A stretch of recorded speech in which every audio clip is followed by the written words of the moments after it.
watching Leahy throw to hitters yesterday in May, man, that was real stuff coming out of the hand. So you look at the McGreevy, Palante, Libby, Fitz, and you go down that list of guys that have an opportunity to be in the rotation. I think it's more so just seeing how it shakes out from a competition and health standpoint. There's something to get excited about every game, just because you are evaluating quite a bit. Alongside Alex and T-Bone on BK, that was Ollie Marmol at the beginning of spring training, Alex, talking about what the plans were with the Cardinals rotation. And now there's going to be a lot of competition this spring. Well, it appears that competition is more or less over. According to MLB.com's transaction reports, the Cardinals have optioned Richard Fitz down to AAA, which means their five-man rotation would indeed be set for opening day. It will include, again, according to reports, Matthew Liberatore, Dustin May, Andre Palante. Boo. Yeah, he's back, baby. Who booed? Kyle Leahy, Michael McGreevy. That is your five-man rotation, according to this report. Alex, I don't think people are going to be thrilled about this. Doesn't mean it's the wrong decision, but I don't think they're going to be thrilled about Palante being up and Fitz being down. That being said, it's always made the most sense to me that this is the direction they would go in the event that they decided not to go with the six-man rotation. I think Andre Palante has earned this opportunity. I know people will push back on that, but last year he was not very good. Previously, he had been quite good as a starter for the St. Louis Cardinals. It's just go look at the baseball reference page. It's true. Meanwhile, Richard Fitz last year... Go look at it. It's true. Richard Fitz last year was not very good for the Red Sox at the big league level. It's true. Go look at the baseball reference page. Yeah. Look at his baseball reference. It's true. And in spring training, the stuff is there, but guess what? He hasn't been very good for the St. Louis Cardinals when it comes to production. And you guys know how much I care about spring training production. Not a lick. But if you're going to have a competition, that has to be dictated at some point by results. It appears that it's dictating the left field competition where, according to Derek Gould, who answered my question very quickly yesterday when I asked about Velazquez as the opening day left fielder, he said yes. And we just moved on from there.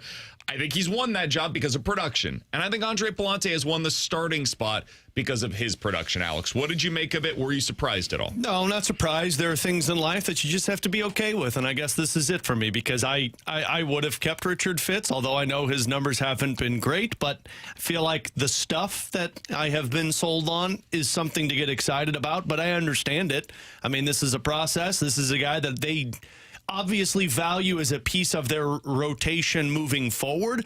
It's just not for the right now. It will happen. It's just right now they're going with these other options. And I guess it's not so much Andre Palante as it's the Kyle Leahy front, because I know they're doing this transition from the bullpen arm to a starter, and his spring numbers haven't been the greatest either. But again, I understand where they're coming from with this. It's Richard Fitz they view as a long-term piece for their roster. It's just right now he needs to work on some of the control and some of the targeting the strike zone, and they feel like that stuff will play. So I fully expect Richard Fitz to be a part of the Cardinals by May, probably, because one of these two experiments of Palante and Leahy I don't think has a long-term sustained success. Also, injuries are a thing. We talked yesterday with Eno Saris of The Athletic, and he said, hey, a six starter for most teams, on average, will throw roughly 100 innings over the course of the year. Can I give you what the Brewers' starting pitching did last year? Oh, they used like 10 or 12 starters. So they had a pretty clear top four, and those guys were Freddie Peralta, Quinn Priester, Jose Quintana, Chad Patrick, which, God, how were they so good? How? It does not make sense. I don't know, but we all wish we could be. Priester was added in like May, too. He was great. He finished with 24 starts for them in 157 innings. Peralta, their clear-cut number one, had 175 innings. I think you could see that from the Cardinals at the very top of their rotation. Then it was 130, 119, 66 for Mizorowski, 65 for Brandon Woodruff. They also got 66 out of Aaron Ashby, mostly out of the bullpen last year, but then they used a bunch of guys in like the hybrid type of roles where they got 50 out of Tobias Myers. They got 40 out of Tyler Alexander and DL Hall, 25 out of Logan Henry. Because you're going to get innings out of these pitchers that are starting in the year in the minors. I think at some point you'll see Quinn Matthews. I think at some point you will see Richard Fitz. I think at some point you will see Hunter Dobbins. I think at some point they're going to go to a 6-man rotation. It's just not for the first month. Once you go to, hey, you're not getting every Thursday off for a month, I bet you they go to a 6-man. And guess who the first one up is going to be? Richard Fitz. He's back, baby! I knew it. Ding, ding, ding, ding, ding. So then the competition flips from the rotation to the bullpen. And we're going to continue to do this all season long because this is the reality of a rebuild. The roster on any given day could change the next one because there's going to be so much churn. And it might not even be somebody that's currently in the organization. There might be a dude that's placed through waivers from another team that the Cardinals say, hey, give me that. I want some of that. Let's take it. Let's see what that's going to look like here in St. Louis. And then your guys go through waivers or your guys are sent down to AAA. So it's going to be a lot. It's going to be very different. We're all going to be learning together here on how to cover and how to experience a rebuild. I've been through a few of them. I've been through rebuilds that became a new rebuild. Good for you. Our teams have been awesome for the longest time, so we don't experience Are that you the here. reason we're rebuilding? Yes. Probably, and I Brought do that bad apologize juju. for Look that. at his track record since he's come back But to St. Louis. I think this is a perfectly fine decision, and in fact, I think it's the right decision to send Richard Fitz down to AAA and go with the 5-man rotation that they have. I would have been in favor of a 6-man, but if they're not going to do that, I think this is the right way to go about it. I said I wasn't going to get pre-med, and I'm not going to get pre-med. Proud I'm of you, fine with dude. it. Good for you. I don't like it. That's growth. Yeah. Good for you. Now I wish I was pre-med. I don't like the tone. I like it too because especially if you're going 5-man, one, you have to honor this as a true competition, and Palante won it as a true competition. And I said this yesterday on the Redbird Report. I don't want to see him in the bullpen serving as like a long man because you just never can really bank on giving a guy the amplitude amount of innings to keep him stretched out in a long man role, right? You can have Graceffo go back to, it's kind of built up to be like a 2-inning reliever. And then like if all hell breaks loose, he can kind of get you 3 or 4 and then go to Memphis the next day. For Fitz, I want him on a starter schedule. So when you do eventually move to a 6-man rotation or injuries do occur or a guy like Palante or Leahy's not performing well in the rotation, he is stretched out. He's still on a starter's regimen, and he doesn't have to build up like we've seen in the past. So he can stay ready to go when they need him. So you've got him as the 6-man potentially, and then it just continues to add to competition for Memphis, right? Sure, going into the season, he's going to be viewed as the next starter up, but within a month, maybe Hunter Dobbins leapfrogs him, or maybe Quinn Matthews leapfrogs him. So I think it's a good thing they're going to have this competition throughout the organization from the majors through AAA for about 10 arms this season. I think that's a good thing for the organization to have. 100%. And this is very different than what they had a year ago where they were like, man, if one guy goes down, at least we've got McGreevy. If Another guy goes anybody down. else goes down, I remember talking to people within the organization last year that said, we don't know. Truly, they did not know who their next man up was. And so they were operating scared through the entire season of, man, we better keep Sonny Gray healthy. And that's why you were seeing him come out of games so early, because they were terrified. If he ran over to first base and tweaked a hammy, they were screwed. It was game over. Season ended. We can all go home now. This year, now they already feel that way, kind of, or at least we do, about the season. But if somebody were to go down, you've got Richard Fitz. If another guy goes down, you've got Quinn Matthews. If another guy goes down, eventually you'll have Hunter Dobbins. And then beyond that, Bryson Motts is somebody that's really interesting. And we were told last year he was a name to monitor. He had a great season. They're pretty excited about what he could ultimately be for them. We'll see if or when Cooper Jerpy is able to get back on the mound at potentially the AAA level. You've got a guy that last year was awesome down in AA. We'll see how it translates to the AAA level with Eshawn Henderson as well. I know it feels weird because you're supposed to be going through a rebuild. You made all of these trades and you get all this pitching in return and you see none of them at the big league level. That feels strange. This is year one, really kind of year zero of the rebuild. You're going to see those guys eventually. It's just not going to be from day one of the regular season. Allow them the opportunity to go down, continue to develop, and when they're ready to go, 100% ready for the big league level, they not only arrive, but then they stay for a long time.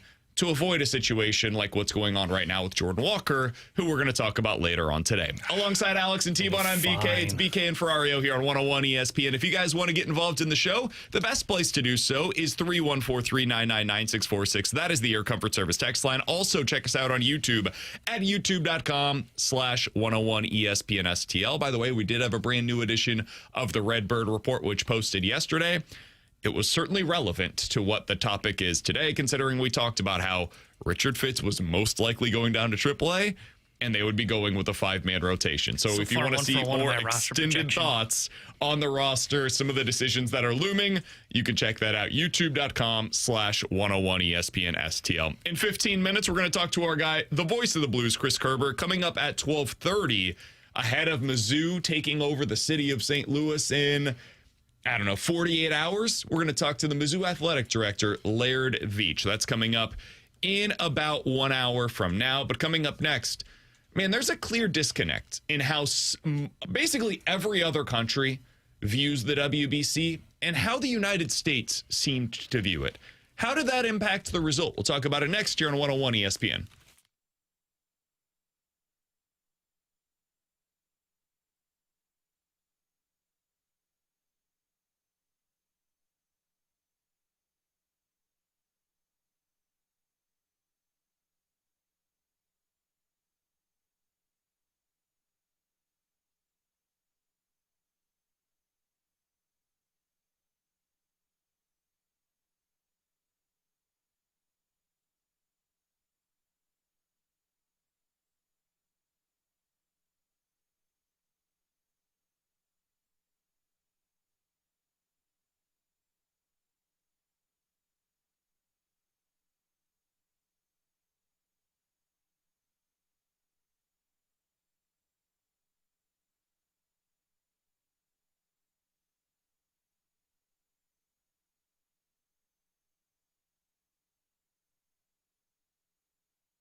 Here's a drive to center field off of the bat of Abreu. Abreu hits it out. Harper sends a fly ball to deep center field. Better late than never. Bryce Harper has tied the championship. Into left center field, headed for the gap, and Venezuela has retaken the lead. And Eugenio Suarez just like that. Venezuela, the best in baseball. Alongside Alex and T-Bone on BK, that is what it sounded like last night on Fox as Venezuela ultimately wins the World Baseball Classic. It was amazing.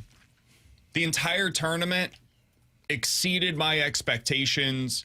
Venezuela was fun as hell to watch. They clearly cared about this tournament in a way that it's hard for me to describe, so I will allow Eduardo Rodriguez to describe in his own words what this meant to him. Alex, take a listen. This is on MLB Network after the game last night.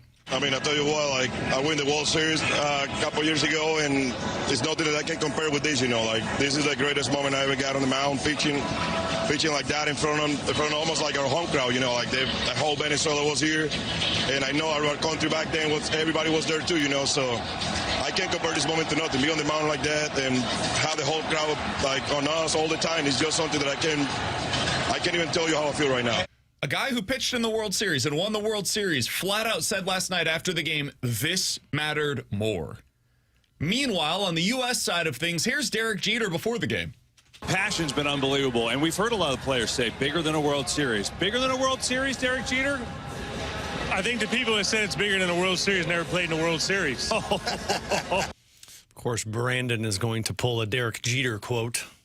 Yeah, because it's silly. And he had a few of those over the course of the WBC, which is no surprise to anybody that's paid attention. Okay, so I mean, he won a lot of World Series, too, I guess. I think what Derek Jeter said there is symbolic. It's representative of the mindset that Team USA and, frankly, a lot of USA fans had about this tournament. That's not to disparage the way that we view the U.S. or the WBC or how you feel about the tournament. It's just interesting to see the disconnect that exists here. Like, Venezuela treated this as if it was the World Cup of baseball, basically. It was the same thing like FIFA. When the World Cup takes place, it is the single biggest soccer event of the year. There is nothing that is a close second. And for the WBC, a lot of other countries treated it that way. This is it, man. This is what matters. Far more than whatever the Braves or the Cardinals or the Yankees or the Dodgers do this year. This is what matters. Meanwhile, I think a lot, and maybe most, U.S. fans were like, please don't allow my favorite players to get hurt. Because the real season begins in a week. And if we have to go without them this season, our year is ruined, right? Like, and that's the back of your mind. That's clearly how the teams felt. Otherwise, you would have seen Mason Miller pitch last night for Team USA. So my biggest takeaway from the tournament, Alex, was twofold. One, what a great success this tournament has been. You're seeing the numbers exponentially increase year over year. So it's clearly a win. For everybody involved, it's worked. And two, there's still another step to go for Team USA and for the way that, in general, the U.S. fans approach this, because I think people are kind of stuck between, is this an exhibition? Is this the biggest event? Like, how much does any of this actually matter? And until that changes, I think you're going to continue seeing results similar to what we saw this year and the last time around, where the U.S. gets close, but they don't quite get over the top because it just means that much more to their competitors. Yeah, I mean, I won't lie to everyone. For me, it didn't have the same pull that USA versus Canada gold medal game had. I mean, there was anticipation, there was excitement. And with this one, I was excited to watch it because I like these types of games, but it didn't end the same way in my gut the way it ended when USA lost, where it was like, you got to be kidding me. That's how they're going to lose, or that's how they're going to win, versus this one where it was like, yeah, okay. And I do think it comes down to the investment from the players, right? Like, I think everybody was so hyped about that USA win in the gold medal round against Canada because the players were invested into it. That's all they talked about. All they talked about was going and winning gold. It didn't matter anything else that happened, beating Canada, making sure they were the supreme talent when it comes to the sport of hockey. To whereas what I just defined to you of how USA felt in hockey is how every Latin America country felt going into this World Baseball 100%. Classic. Hell, Team Canada on the World Baseball Classic, I think, cared more about the tournament than Team USA. Team Italy did, and they were B team of USA. So I do think a lot of this revolves around being in between of like, what is this? Is this an exhibition? Is this like an actual tournament that matters? But all of that comes from how the players are invested into it. Because if the players could care less, then why would a fan put that much investment into it? The same can be said for the World Cup. Like, they care. They care about that to where it just didn't feel like USA had that same. I mean, hell, your manager forgot there was a game that mattered at some point. It's hard to believe in the investment and get that attached to it the same way we do with other matchups. Yeah, like it's clearly the best on best tournament, which is what the NHL shot for when they did the Four Nations last year. This is clearly what that has become. And the U.S. still feels like it is lagging behind as adopting to, yeah, it is best on best, and we should take this seriously. Like, I know they sent their best roster probably ever for this event. I mean, they were talked about as the dream team. They sleptwalked through most of it. Like, you watch their games against, like, Brazil, for example, early on in the tournament. That's a team they should 10-run rule. And they never felt like they were really into it, right? They just kind of felt like, yeah, we know we're going to win, and we're just going to kind of do our thing, and we're still kind of getting ready for Major League Baseball season. And then you kind of felt that even as they got into even the tougher games against the Dominican, and I know they were able to overcome the Dominican, but they sleptwalked through that. They kind of sleptwalked through last night against Venezuela. It just felt like it meant way more to those other countries compared to the U.S. And I don't know if that's just because the U.S. has literally no swagger. I don't know if I've seen a better team with literally zero rizz. Zero. They're boring. They are a boring baseball team watching the U.S. Harper showed some emotion.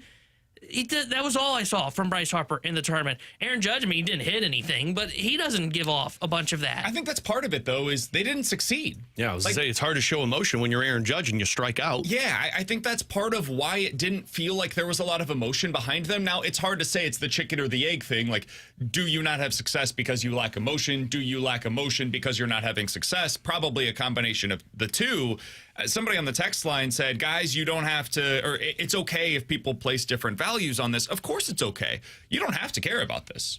You can choose to, like, just put this in the background and say that is all it is just exhibitions that are played. We move on and whatever. And that's totally cool. But other countries are placing significant value on it. And until that changes, if you care about the results, I do think that is something that is dictating the results to a degree. T-Bone's right. This wasn't truly best on best. It was pretty close to it, though. The thing that you were lacking is the pitching. There were some of the best pitchers in the world that could have pitched for Team USA that chose not to, including Tarek Skubal, who might have been in play for last night, being on the mound for Team USA. And guess what? He and his team decided, nope, more important for me to be ready for the Detroit Tigers this season. That is that's the problem for Team USA. Mm-hmm. Players are dictating that their team's seasons, in part because of money, are more important than what they're doing for the WBC. This WBC, the team that wins, got, I think, $100,000 last night. That's pretty good money. Tarek Skubal's going to make like 30 this year for the Tigers. $30 million this year for the Tigers. With a bigger contract waiting for him. Exactly. So which one is he going to have as like the preference or the place more importance upon? Yeah, the Tigers, of course. It makes all the sense in the world. He's incentivized there. FedEx Colton also says, guys, there are no parameters on what nation you represent. If you had a fifth uncle that was part of Germany, you could play for Germany. It's kind of silly. The same thing's true for the Olympics. Go watch the documentary on figure skating. People just switch countries all the time. Yeah. They just like randomly will get new citizenship. Like the guy and the gal that were skating for, I believe it was France, had previously skated for Canada, like in the last Olympics, and they just flipped countries that they were representing. So this is not unique to the World Baseball Classic. It also exists in the Olympics, and correct me if I'm wrong, I think people really give a you-know-what about the Olympics. Mm-hmm. So I don't think that's what's holding people back. I think it's just a difference in the way that we approach baseball. I think it could also be this, like, we view the World Series as the champion. That is the best team in the world. Those are the best players in the world. Other countries view this as the world champion. So I'm not telling you which one is right. It is just a difference in perspective on what you place the importance upon. And if that doesn't change, I think it will continue to look like this, where you see Team USA, they kind of care. They got like a half step in, half step out. It's a weird situation, but it was a hell of a lot of fun. I really enjoyed watching it, and it's clearly a success, given what it started as, 30 years ago, and what it has since become. This has been a huge success for Major League Baseball, and a lot of that growth has really come in the last decade or so. Yeah, and even a couple 2 times ago when the U.S. won their first one, they weren't bought in then. They are still the last one that is trying to buy in. Like, you look back at that team, like Puerto Rico, Yachty would go represent Puerto Rico as a player. Yachty was a really good player, and that would go and represent his country. Meanwhile, the U.S., they talked about it on the broadcast. Goldie was the first one, and it's hard to believe Goldie was the ambassador of all of it, where he's like, why are we not going to this, guys? Like, this is great. I've been to this event. Why are we not going? We're more focused on our teams. We can go represent our country as well. And the thing that Waino was one of those, too. Yeah, Waino ended up getting to that point at the end of there. The thing that I don't know, and like they're selling this idea that the U.S. is going to care about the Olympics. I'm not sure the players are going to care about the Olympics for the U.S. still. I agree. I think Bryce Harper's selling a good message because he's really the one that's been the driving force for, hey, baseball players should go to the Olympics, and I'm here for it. I think it would be a fun event. I don't know if it's going to be as good as WBC because there's fewer teams, but I'm here for it. Well, okay, if you're having a tough time getting ready for this one, clearly, and still having trouble viewing of, is this an exhibition? Should I care? Do I care more about representing the Phillies? Am I really going to buy that in the middle of a playoff race in July? You're going to shut down and then really go back and play in L.A. or in future years overseas potentially and go and say, yeah, I'm really going to go represent my country. Everybody for Team USA, we're going to really send our best to best for that. I think you're kidding yourself if you really believe that, because I think there's still going to be a bunch of hesitancy from American-born players. I have no doubt the Latin American players will go do it. Venezuela will send their true best on best. So will the DR, as we just saw.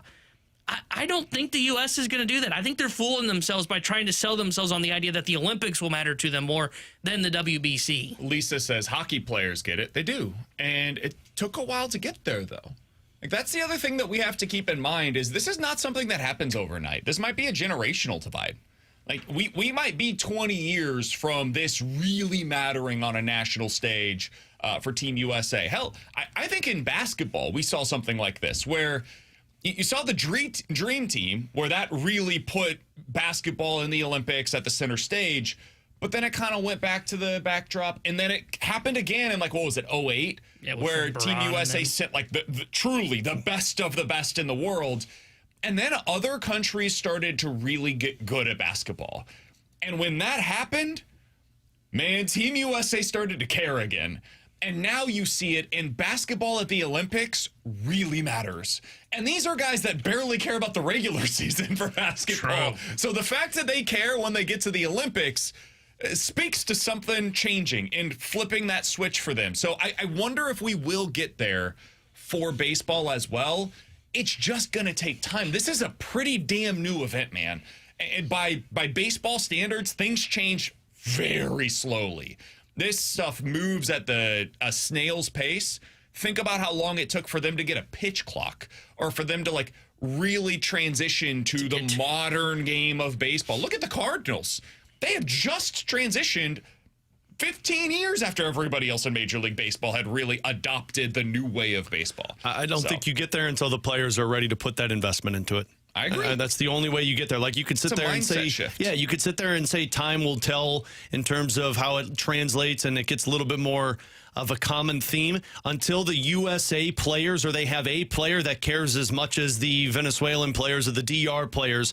The tournament won't matter because fans can't get invested to their team unless the players have that investment. And that's what I feel like hockey did so well. Players cared so much that everybody kind of gravitated towards them. I think we're seeing the fans are getting there. I think what BK is saying is where I think is what we're about a decade before we really see the U.S. get involved. Because, I mean, BK mentioned viewership was up on this event for the WBC. So I do think there is a lot of American interest in it, and they saw the Team USA. And to Mark DeRosa's credit, though he definitely had his flaws, he did a hell of a job over the last 2 runs as manager of recruiting. I mean, you look back to the roster he had last WBC where he had the corpse of Adam Wainwright and Lance Lynn in his rotation to, hey, this guy's got Logan Webb, Scooble for a game. Was part of it. Paul Skeens. I forgot Michaelis was a part of it. So you can really see the upgrade Mark DeRosa has been able to do. So he's been able to pull more fans in. He's been able to recruit better. Now it is about, okay, those kids that are in high school that were watching this event going, this is awesome. Imagine if I could not only play in the big leagues and go represent my favorite team, the St. Louis Cardinals, but then also put the stars and stripes across my chest. That's how you get to the point where the U.S. will really buy in. I think what Alex said, though, because you're right, they've recruited better. What Alex said, though, and I think the important part of this is the best players have to be the ones that care the most. Yep. For Team USA, the best dudes are the ones that really got that recruiting done. Like Matthew Tkachuk led by not only what he was saying, but also his play. Brady Tkachuk led not only by what he was saying, but also by how he played. The Hughes brothers, like, you need that to happen. Austin Matthews. I think you've seen it a little bit with Bryce Harper. Harper's one of the guys that's been one of the leading voices, and I think that's been as big of a recruiting tool as anything that DeRosa has done really over the last couple of cycles is what Harper has meant to this team. I think Skeens as well, especially for the pitching I side. think that's going to be a big part of it. You need like 2 more cycles of that with other guys also jumping on board and buying into what they're selling and it's showing with their actions, not just their words. So I think we're getting closer.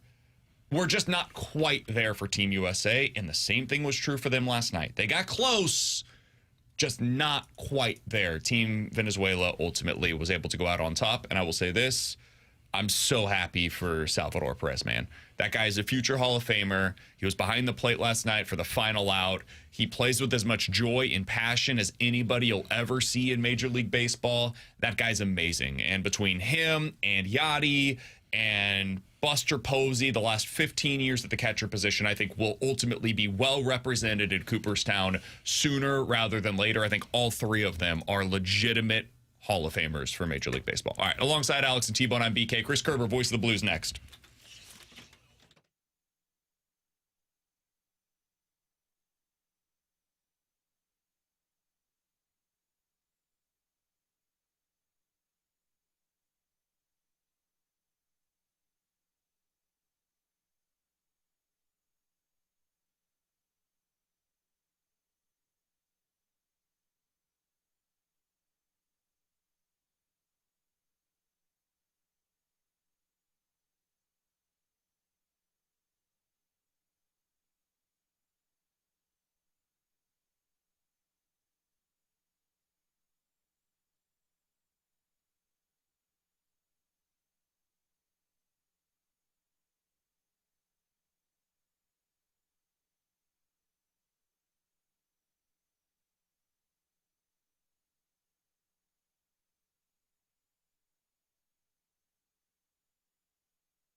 Hey, spring is almost here. We're only 2 days away from the official start of spring. So here's some tips courtesy of Classic Air Care. Change your filter to let your system breathe and operate efficiently as possible. Make sure the PVC pipe near your furnace, that's that condenser line. It's clean and clear. Make sure there's no leaves or debris that have built up around your outside unit as well. That's what you can do. And then what you do is you get online at ClassicAirCare.com. You call up Classic Air Care as well, and you get them out. You just have a professional tune-up by Classic Air Care. It's highly recommended. It's one of the most important things to keep, one of the most important aspects and units in your house run. Folks, it's no different than changing the oil in your car to make sure the car is running right. Get them out there to do it before the weather starts to turn, and you're going to be happy that you did. Now, look, they still have a free water heater with a full system install. It's time for a new system as well. So keep that in mind. It's Classic Air Care. They've got over 100 vans on the road. They can typically get to you within 24 hours. They take care of my home. They'll take care of yours. It's Classic Air Care. They've been making people comfortable since 1926.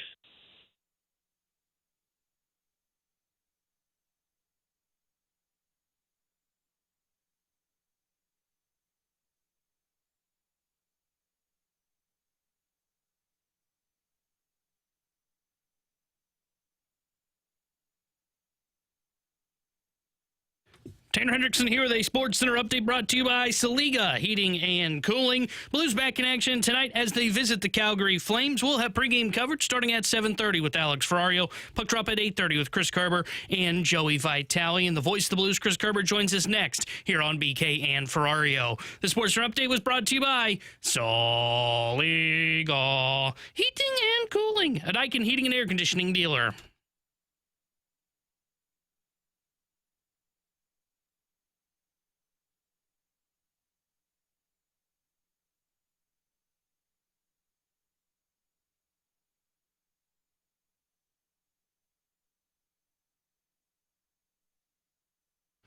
Alongside Alex and T-Bone, I'm BK. Happy to go out to the Cali and Thompson hotline to be joined by Chris Kerber. He's the voice of the Blues. He'll be on the call tonight for the Blues versus the Flames. Pre-game starting at 7:30. Puck drop, one that Alex is excited for, at 8:30 right here on your home of the Blues, 101 ESPN. This is nothing. I get 2 days to recover. In 2 weeks, we get good old 9 o'clock puck drops for a clean week sweep.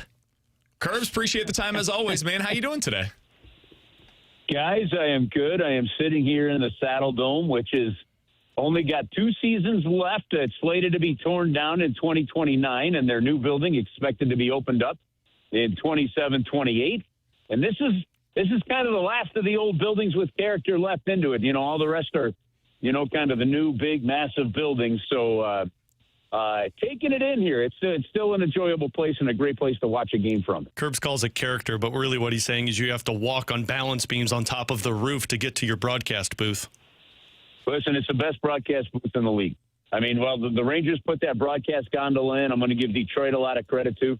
But in terms of buildings, the way this was done, you walk out on a catwalk and then you're just above it's fantastic. So you miss it because, like in Edmonton, you used to have one of the greatest broadcast locations at the old Rexall place because the place was tiny, right, or smaller.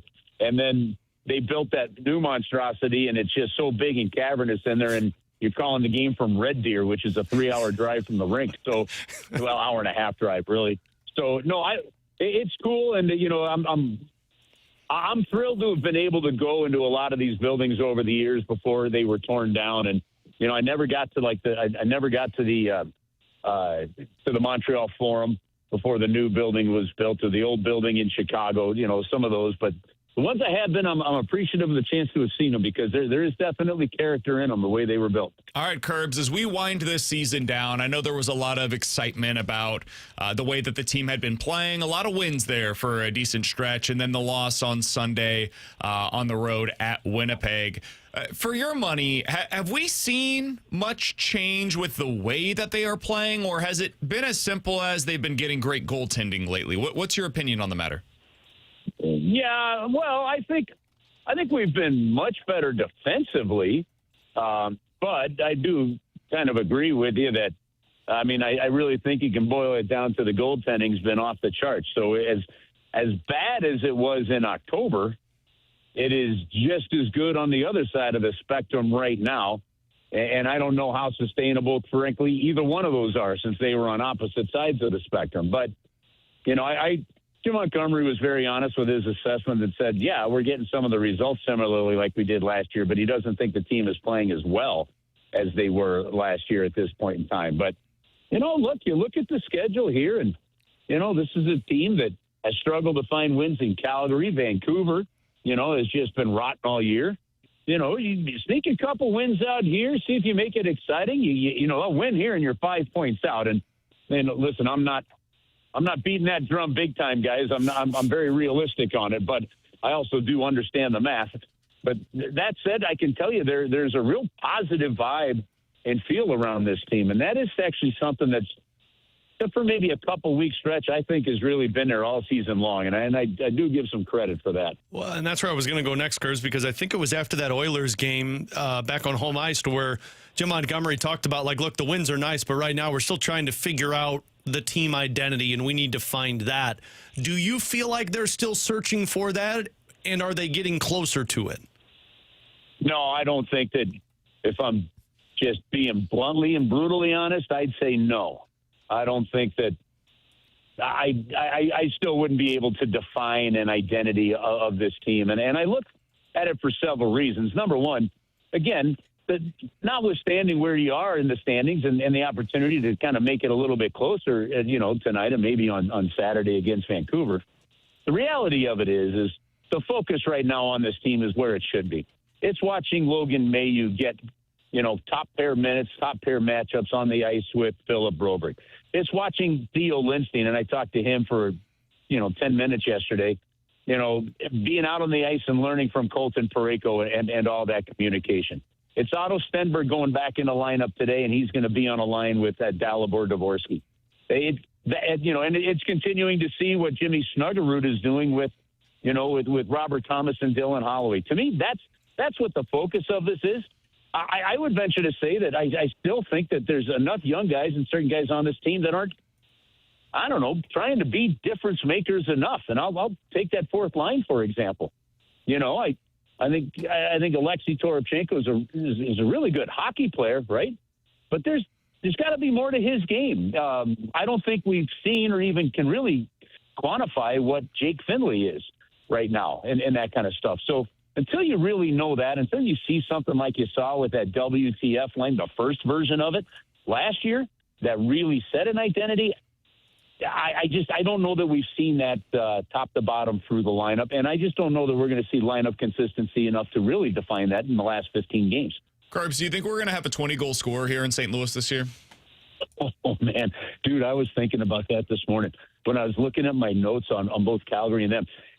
The leading scorer for the Blues is Robert Thomas with 16 goals, and the Calgary Flames leading scorer, right, is Blake Coleman with 16 goals. Do I think we're going to see a 16-goal score? Yes. Or a 20-goal score? Yes, we do.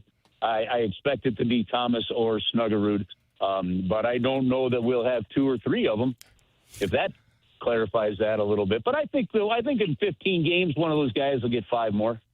Curbs, we did the rabbit hole. It only happened. It's like 5 or 6 times in NHL history. It's only happened in 5 or 6 times, and since they've been an 82-game schedule, and I believe, if I remember this correctly, it's never happened in Blues franchise history. Correct. Where they've failed to reach 20 goals as their leading scorer with an 82-game schedule. Okay, if you don't mind sending me that nugget too, because you just saved me a lot of time that I was going to spend this afternoon working on that. And I figured if I didn't get to it today, the next 2 days I was going to have time to do that. So I appreciate you guys saving me that time. I think I'm preaching to the choir here, but I would not recommend using ChatGPT. They gave us a very incorrect answer to that question when we were trying to seek the answers quickly. Guys, when it comes to asking for statistical work like that, AI is awful. It's so bad. You cannot trust it. I don't understand how Hockey Reference is such a great site, and there are so many amazing tools within it, and AI is still so far behind. I am better at doing the Hockey Reference searches than ChatGPT is to find the same information, and I don't understand how that's possible. It doesn't make sense to me. Yeah, no, the Hockey Reference site is great, and I actually buy that stat head that they have, and because it's worth it with the queries and stuff you can ask. So, yeah, don't trust AI, but, you know, this is just one of those. I have mentally moved in, and again, like you guys know me, I've never sugarcoated anything. I mentally just moved into. I'm going into every game, and I'm like, I can't wait to watch what Jimmy Snuggerud looks like tonight and does tonight. You know, this guy's had 24 points in the 29 games since coming back from the injury. You know, I'm still love like Jake Neighbors and Dylan Holloway playing in their hometown here today. There's things like that. I want to see Otto Stenberg. I want to see what he and Dvorsky do there. Talking to Theo Lindstein and what he's learning, like it's exciting stuff, and it's part of the future. And look, again, I go back to this, guys, and you're probably tired of hearing me say it. Calgary Flames are in a similar boat where the Blues are, where you just haven't had some of those high picks in a while, and they were trying to stay, competitive, right? And it just they've decided, okay, we've got to maybe back it up just a little bit. And I don't think they have to go the route of Vancouver or some of these other teams, the New York Rangers, but. We're in that mode, and I think what we're going to see in the final 15 games is going to be extremely valuable, and show us a lot about what we can look forward to in the next coming years. I believe that firmly. It's interesting to see how Calgary, LA, St. Louis, Detroit, a lot of these teams are kind of in a similar spot once again. Yep. We'll see how that continues along and how it influences the NHL draft. Hey, Kerbs, appreciate the time as always, man. We'll talk with you again next week. Enjoy the game tonight. All right, guys. Have an awesome week. We'll talk to you a little bit later. See you, Kerbs. That's Chris Kerber, voice of the Blues, joining us as he does each and every Wednesday here on BK and Ferrario. Appreciate him being flexible today. We've got Laird Veatch, Mizzou athletic director, joining us coming up at 12:30. So if you're a Mizzou fan, you were curious about landscape in both college basketball, college football, Laird Veatch will answer some of our questions about that coming up today at 12:30. 314-399-9646. That's the Air Comfort Service text line. Questions and answers coming up next.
314-399-9646 is the Air Comfort Service text line for questions and answers. We'll have some questions for Laird Veatch, Mizzou Athletic Director, coming up at 12:30. From the 636, Alex, depending on how things shake out, do you think that the Blues could just throw Carbonneau in a game once his season ends? Not asking if they will, but can they? Is that something they could do? Can they? Yes, they would have to. Or he's already signed to that entry-level deal. So, yeah, they could if they wanted to. I don't think he'll be available for them before the end of the regular season because in the juniors, they play in their league. So, like the OHL, the WHL, the QMJHL play their tournaments. And then whoever wins those goes to the Memorial Cup. And so, like, they play another tournament. And typically those Memorial Cups play late April, early May. So, like, Jiricek, Carbonneau, if they don't advance deep into their junior league's playoffs, then, yeah, technically they could play those guys. But I don't think either will be available to play for the Blues. Yeah, it looks like theirs would end in, like, if he's able to make it, you're talking late May. Yeah. And there's no way that you'd be able to.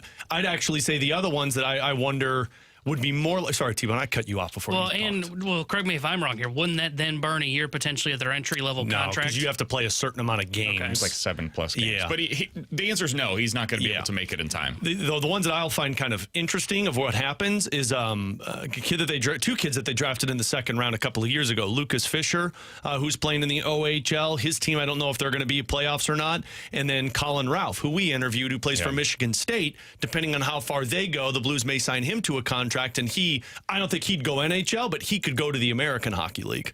314-399-9646 is the Air Comfort Service text line from the 314. Guys, which 2 seed do you think is most vulnerable in this year's bracket? The 2 seeds are Houston, Iowa State, Purdue, and UConn. Those are the 4 number 2 seeds in this year's bracket. Which do you think is most vulnerable?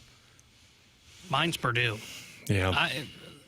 Like that Purdue team, when they are playing right, look great. Like they were the preseason number 1. Mm-hmm.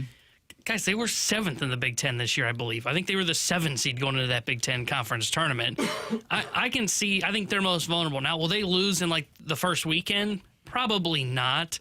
But I don't think they're a Final Four team. I'm not even convinced that they're an Elite 8 team. I think they could be gotten in the Sweet 16 potentially. Yeah, I probably get had in the second round by Mizzou. Wow, they got to get to Mizzou because Miami will probably take them, and I think Purdue's got Miami's number. I shouldn't say that before Laird Veatch comes on. Sorry, Laird. I'm an Illinois fan, Laird. Purdue's probably my answer, but the other one would be UConn, and it's mostly just because I'm confused by him. And, I mean, that's a tough bracket to be in. But I think I would probably go more Purdue than UConn. I just don't like Houston. I don't trust them. They play extremely slow. They're good defensively, don't get me wrong. And I do not trust freshman guard, slow tempo. I don't know, man. Makes me really nervous. And they don't shoot it very well. All right, congrats, Houston. You're going to the those championship. 3 elements to your team, they make me very nervous. The thing that worries me about them, too, on top of that, is they don't go to the basket. Like they had, I think it was like the lowest percentage of shots at the rim this year. They are more of a jump shot shooting team compared to getting to the rim. You're correct. The lowest 2-point attempt distance in all of college basketball belongs to them. They also don't get to the free throw line. Because of that, they don't go to the rim, which means they don't go to the free throw line. They're a very good free throw shooting team. They just don't do it very often.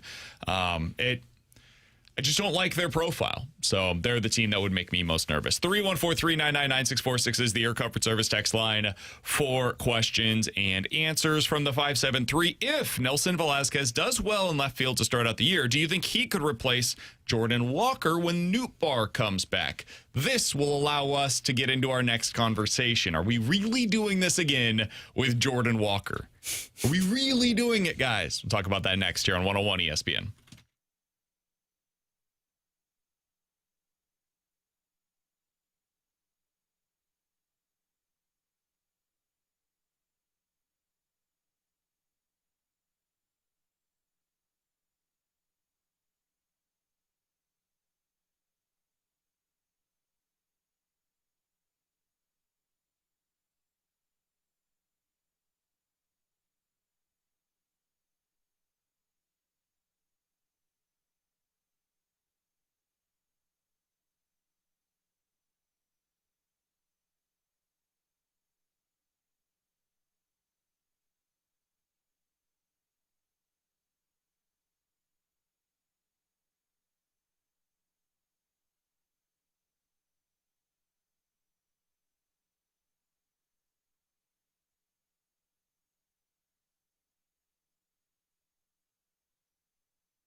With Alex and T-Bone, I'm BK. It's BK and Ferrario here on 101 ESPN. Are we really doing this, Alex? We're doing this, huh? We aren't. Somebody else is. So,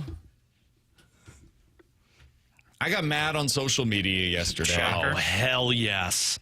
Welcome aboard, big fall for boy. the clickbait too much. I got to tell you, I was rage pretty bait, proud sorry, of rage bait. myself. So, somebody tweeted out, I was, Ryan Scholl, the _ Ryan _ Call him Scholl. out.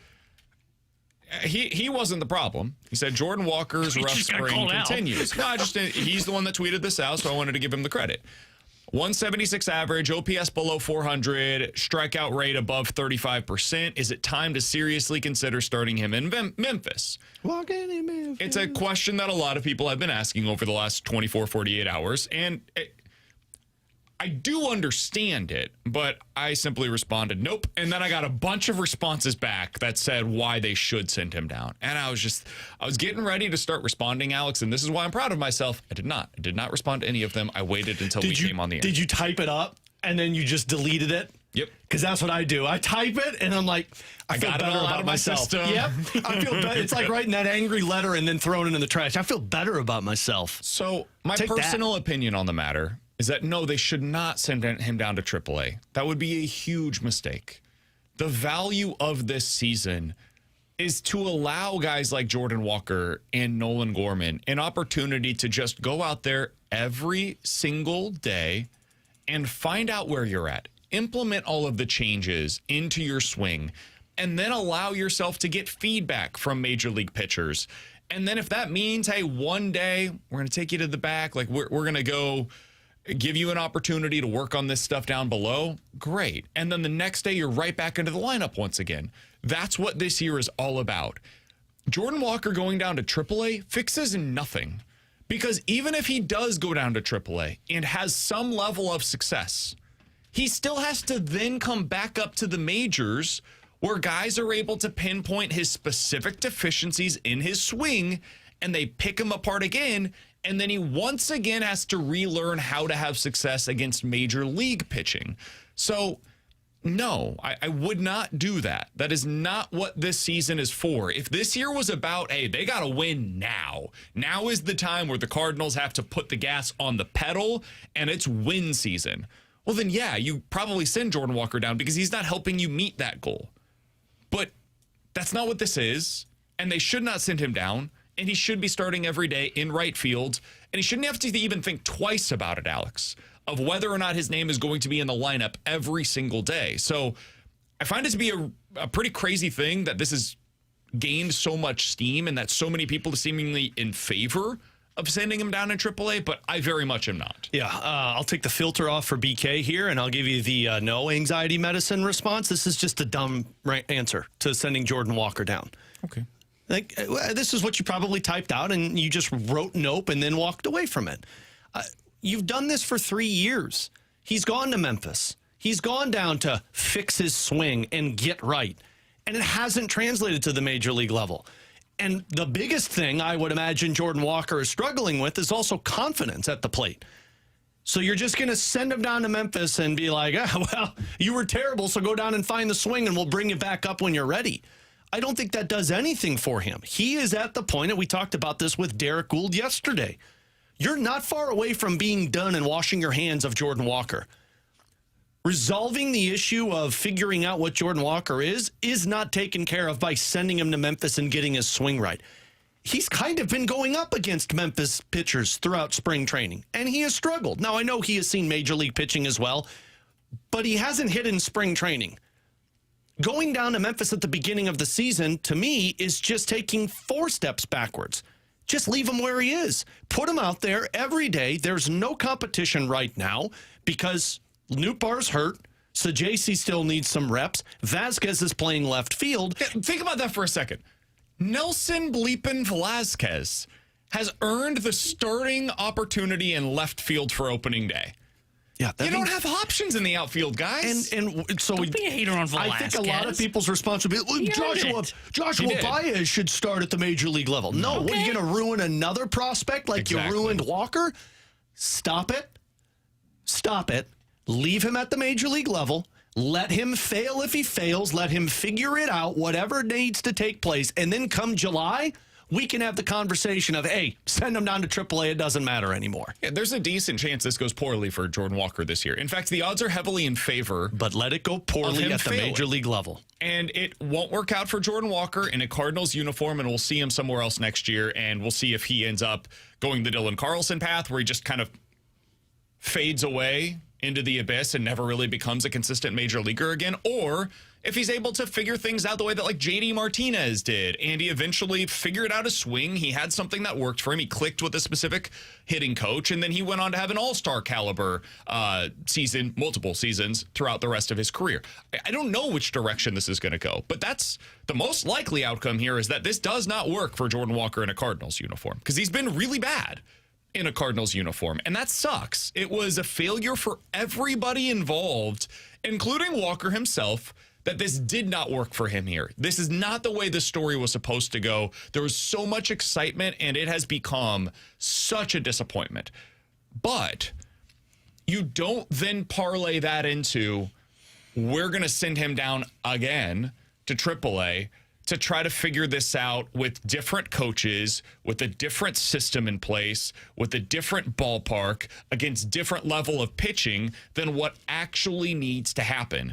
Because what you're eventually going to run into is there will be a clock placed on this.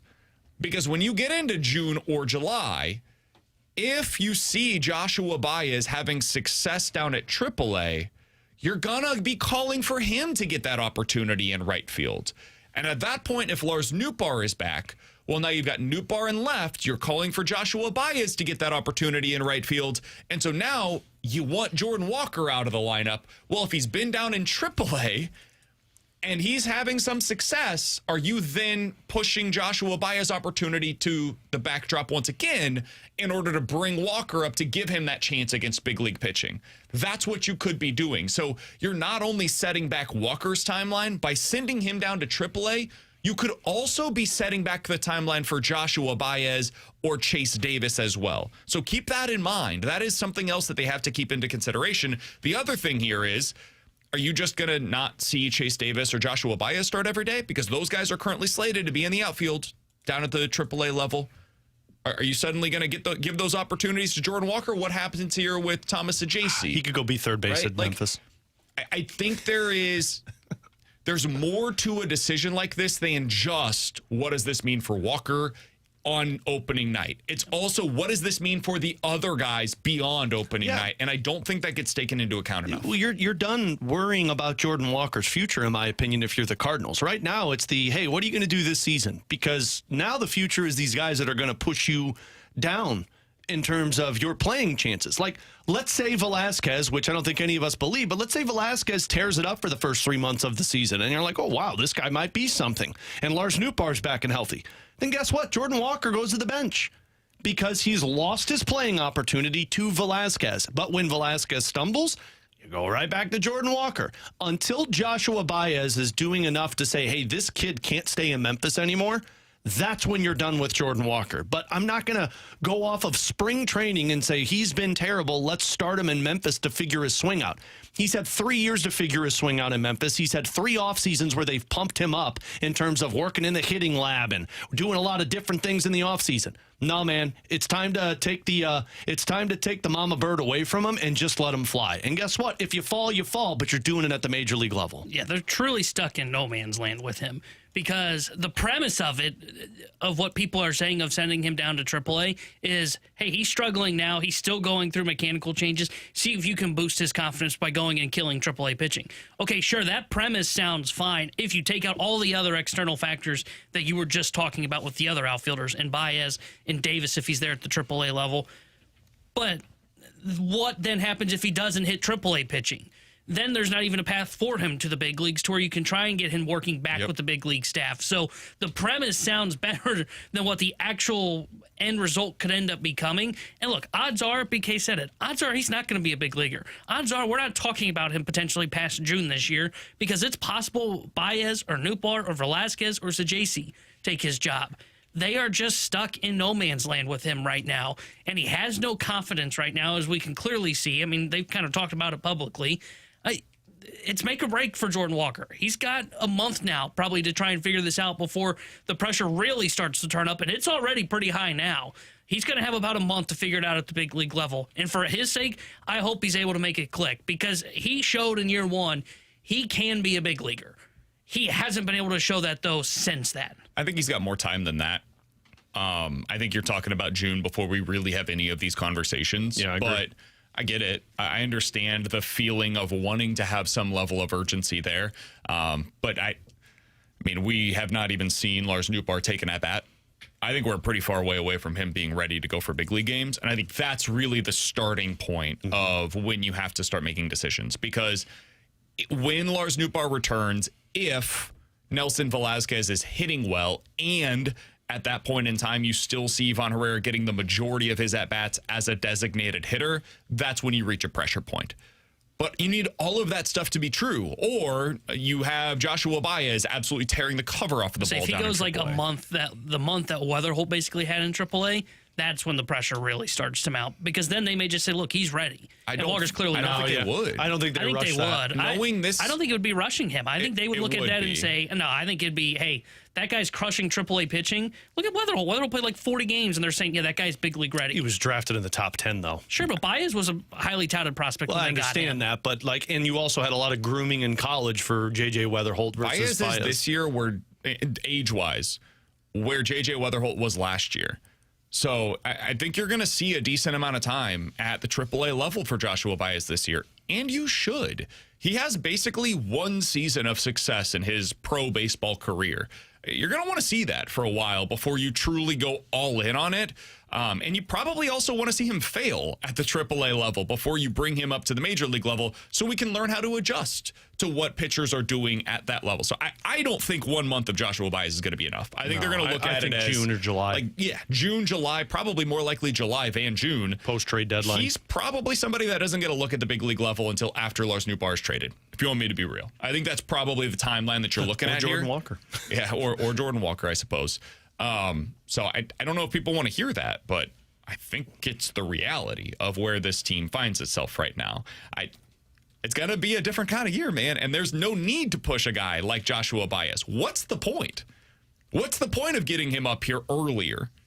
Like, genuinely, I'm truly asking. What is to the learn point big of league it? pitching would be the reason why. But what's the urgency to do that? I feel like he's I think gonna- it's urgent. I think if he hits well in AAA for a month, there's a realistic chance they look at that and go, "This guy's ready to But go." why does he need to learn and it in the Walker's first clearly month? not. I know, but I'm not asking, saying it- why do they need to do that? Why would you push it instead of waiting an extra 2 months? Because What's the difference? you'd still get a month and a half to learn it at the end of the season. Exactly. Yeah, I just think more playing time is better. More experience in the big league is better. Sure. I know it's 2 months. I think it's 2 important months. This for what though? For him to learn, for Baez to learn. But at if the he big gets league called level. up post-trade deadline, it's not like he's going to come up here and play the bench. He's going to come up here because they either, one, traded Lars Nootbaar, or two, were done with Jordan Walker. And what is that extra 2 months really going to do for him for 2026? This season doesn't matter, man. It's for 27, 28, and 29. That's what they are working toward. So that extra month of seasoning right now, if they were trying to reach the playoffs this year, if that was the ultimate destination, I would be in total favor of what you're saying. It's not. This season is not about reaching the postseason in 2026. It's about reaching the postseason 1, 2, 3, 4, 5 years down the road. And I don't think that extra month is going to mean much of anything for Joshua Baez. All it does is start his clock a little earlier. So I actually think they're far more likely to start Joshua Baez in August or September than they are to start him in May. It's not sexy, but I think that's where they're at right now. Coming up next, more likely to happen here on 101 ESPN.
314-399-9646 is the Air Comfort Service text line for more likely to happen. You guys give us two scenarios. We will tell you which one is more likely here on 101 ESPN. All right, let's start out with this. More likely to be in the Cardinals lineup on July 1st. Joshua Baez or Jordan Walker?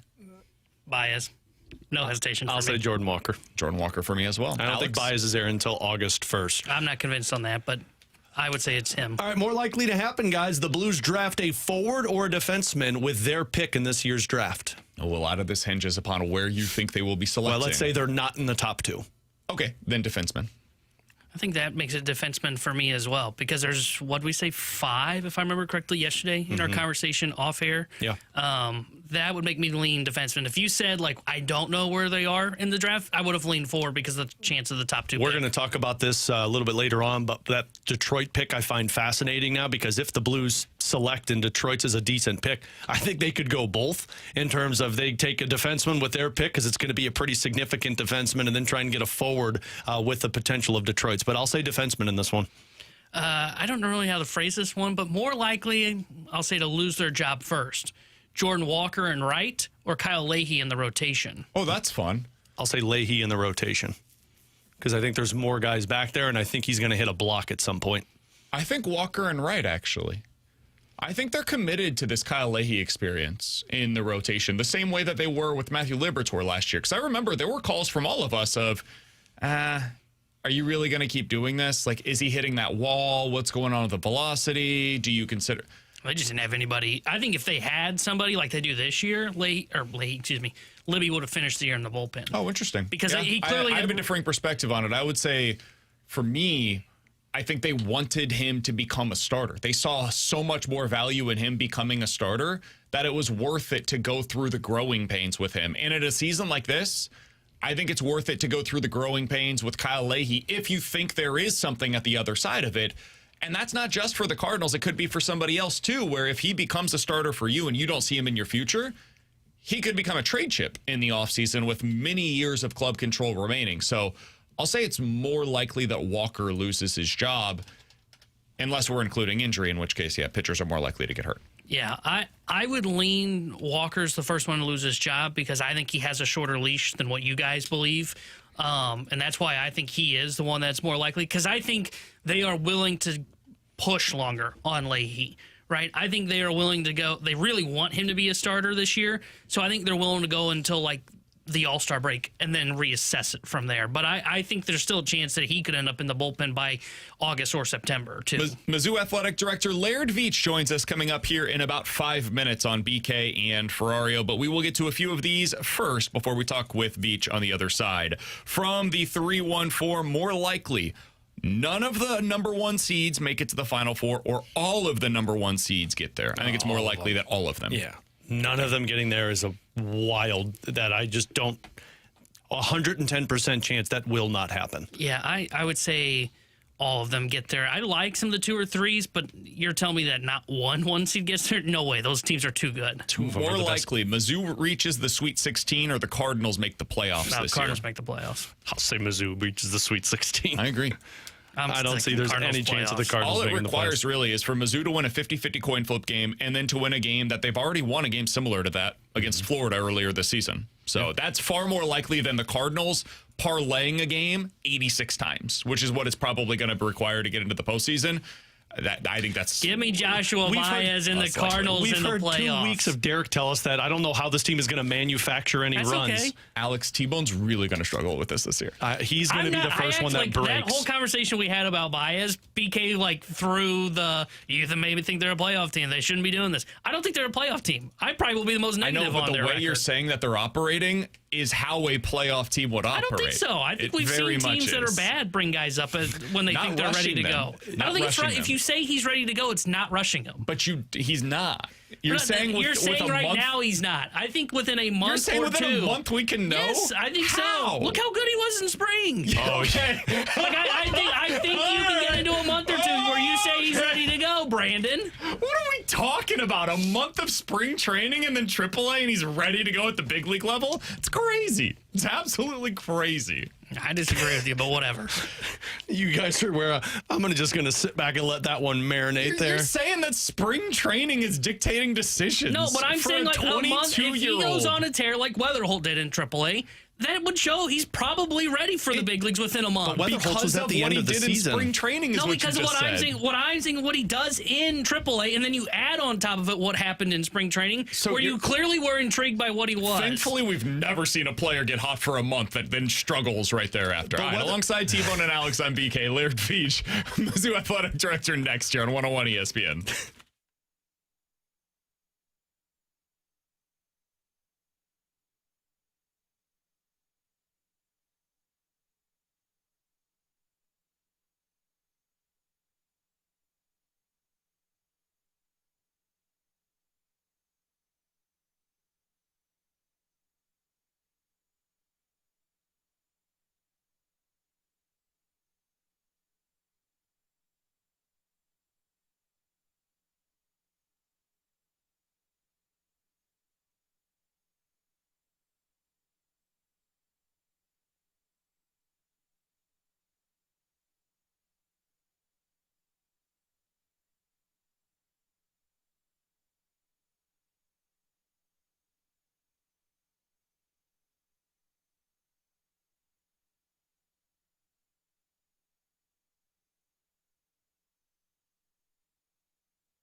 Tanner Hendrickson here with the Sports Center update brought to you by Saliga Heating and Cooling. Blues back in action tonight as they visit the Calgary Flames. We'll have pregame coverage starting at 7:30 with Alex Ferrario, then puck drop at 8:30 with Chris Kerber and Joey Vitale. And Missouri Athletic Director Laird Veatch joins BK and Ferrario next here on 101 ESPN. The Sports Center update was brought to you by Saliga Heating and Cooling, a Daikin Heating and Air Conditioning dealer.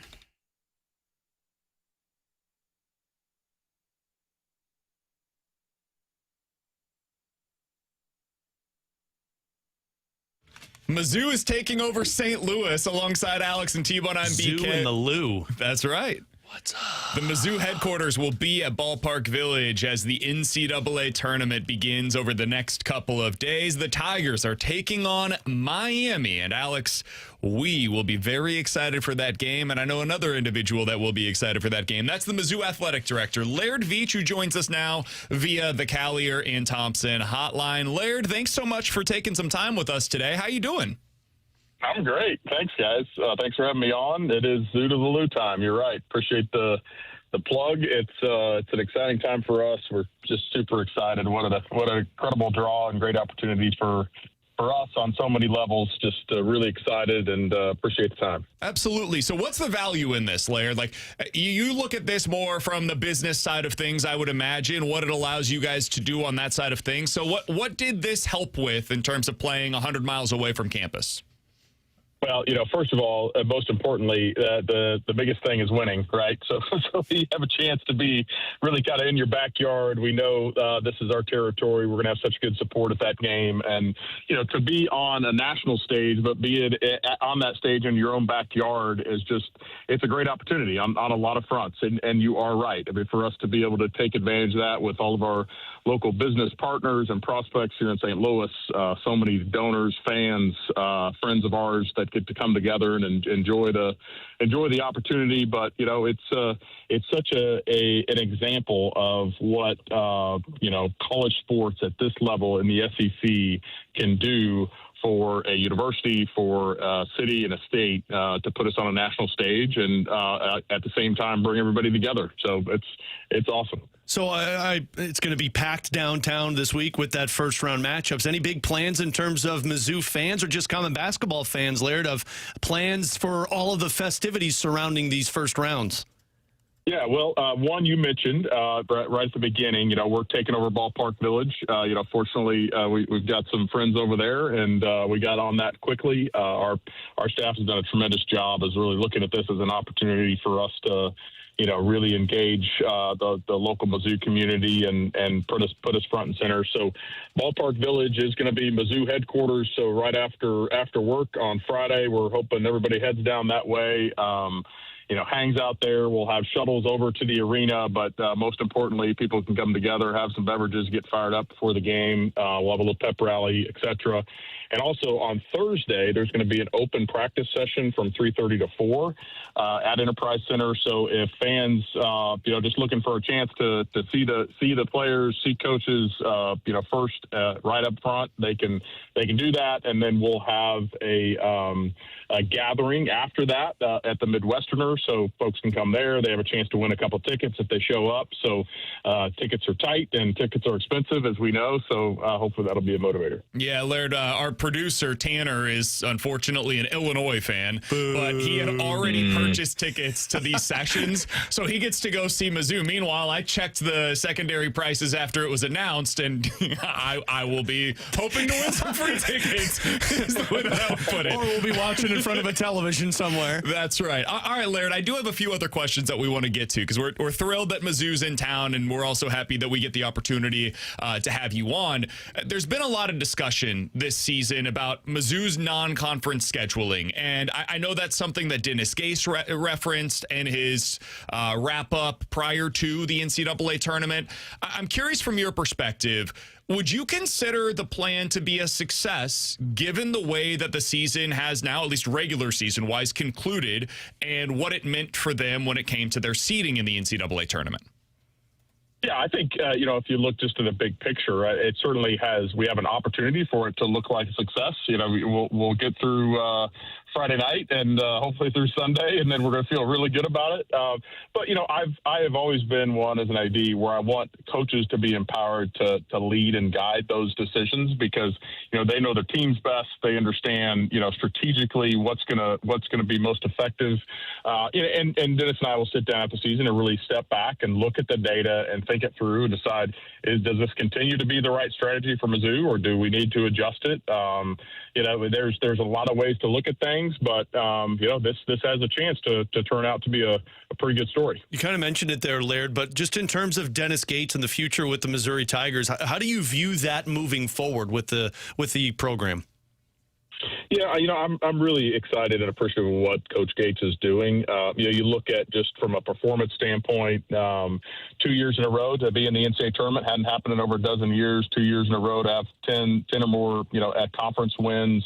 And 3 of his 4 years have been in the tournament. So, we're making really good progress. We have high aspirations, right? We're not stopping here. We want to, continue to take moves, take steps forward. And, we want to get to a point where we're consistently competing for championships.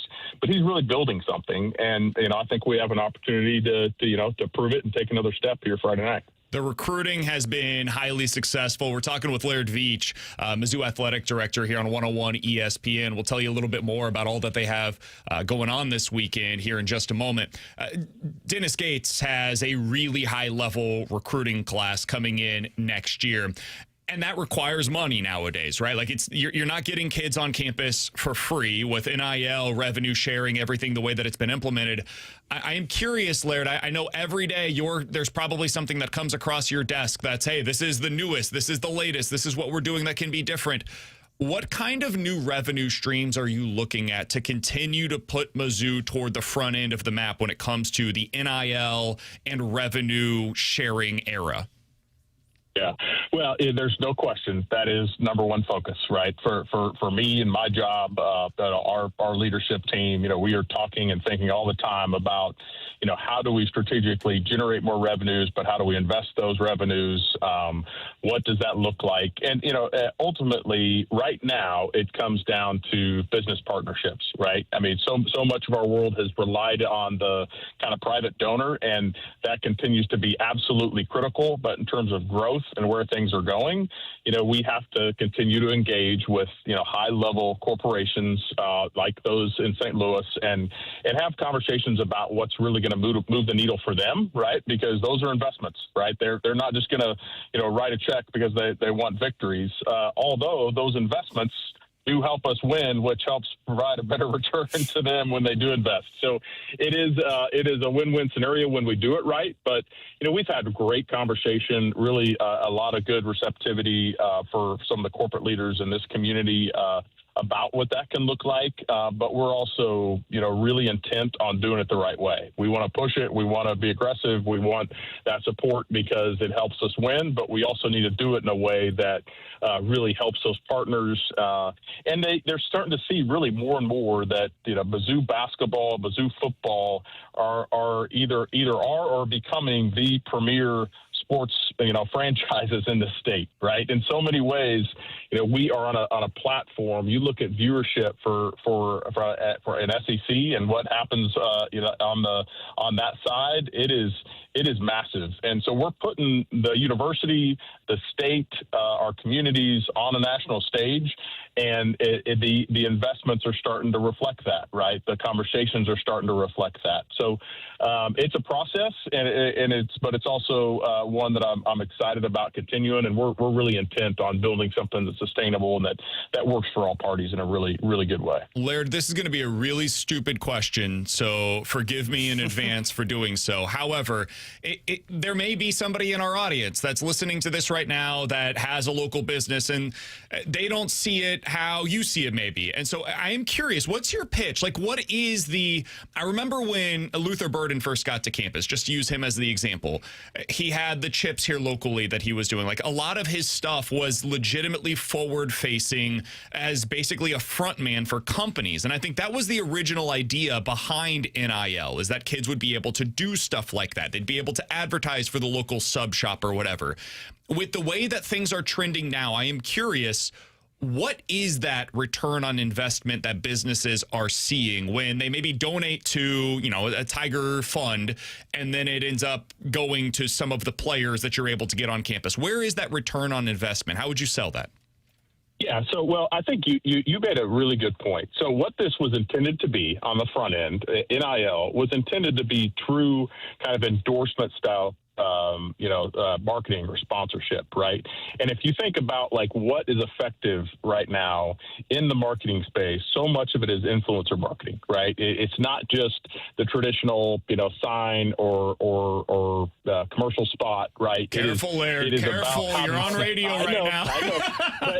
I know, but those sponsorships you all have are much more effective when you guys are engaged with them, right? When you personalize them, when you talk to, when you're voicing the spots, or when there's some other way that those things are really activated, right?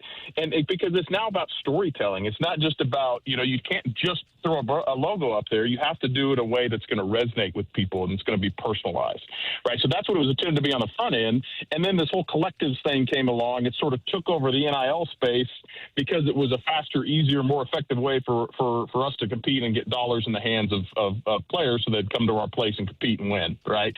Now it's shifting back, right? With the settlement and where this is supposed to be going, it needs to be legitimate. And that's what I talk about when I say we want to sit down with partners, right? And we're talking to big partners. We also need to talk to smaller partners. And there's ways for a local business leader that maybe has it's more of a regional business, but they want to really tie it into the community. And we can now build something that has some opportunity to be on our platforms that we create with Mizzou Athletics, but also to personalize it with a specific student athlete. So it's really cool and exciting, but you have to engage, right? You have to go through the process, talk it through. People have to understand that, and they need to, our listeners need to know that they just got to call us, right? We'll have those conversations and walk them through. It's an educational process, but it's really exciting when people start to understand it and get what it's really meant to be. But it takes time, right? We got to go through that. We got to go through the process and build it in a way that's really, really meaningful to our partners. Just a couple of minutes left here with Laird Veatch, Mizzou Athletic Director, kind enough to give us a little bit of time ahead of Mizzou's opening round matchup against Miami, which will take place right here in St. Louis. Laird, I was reading a piece earlier today. Your head football coach, Eli Drinkwitz, made news again. He had a piece with On3, and he said, quote, if you're going to have teams that are going to have $45 million rosters competing against other teams that have $15 or $20 million rosters, you're going to run the risk of turning into Major League Baseball, where you have the Dodgers and the Marlins, and that's a professional league that's not growing, that's struggling in their TV deals. I am curious, Laird, that does seem to be one of the things that is at the forefront of the sport, where you've got this growing disparity of could there end up being the haves and the have-nots. How do you prevent that? Like, what can be done in college football and college sports in general to avoid that being the obvious end point here? Mm-hmm. Well, that is a complex answer. First of all, I would say he's absolutely right. One of the things I love about my coach, he's not afraid to voice his opinions, and he's right. We have to work towards and get a structure in place that is more sustainable, that is healthier for the overall organization, right, and the competitive nature of what we have. You think about like what the NFL has built, and the competitiveness of those teams and the year in year out drama that's created, right? I mean, that's what you need to get to. And we are at this sort of critical stage in college athletics that if we don't find that right path, right? And when I say path, we're searching for a legal footing where we can operate, because right now we don't have it. Right. We don't have a legal structure in our work that we can effectively defend and govern from.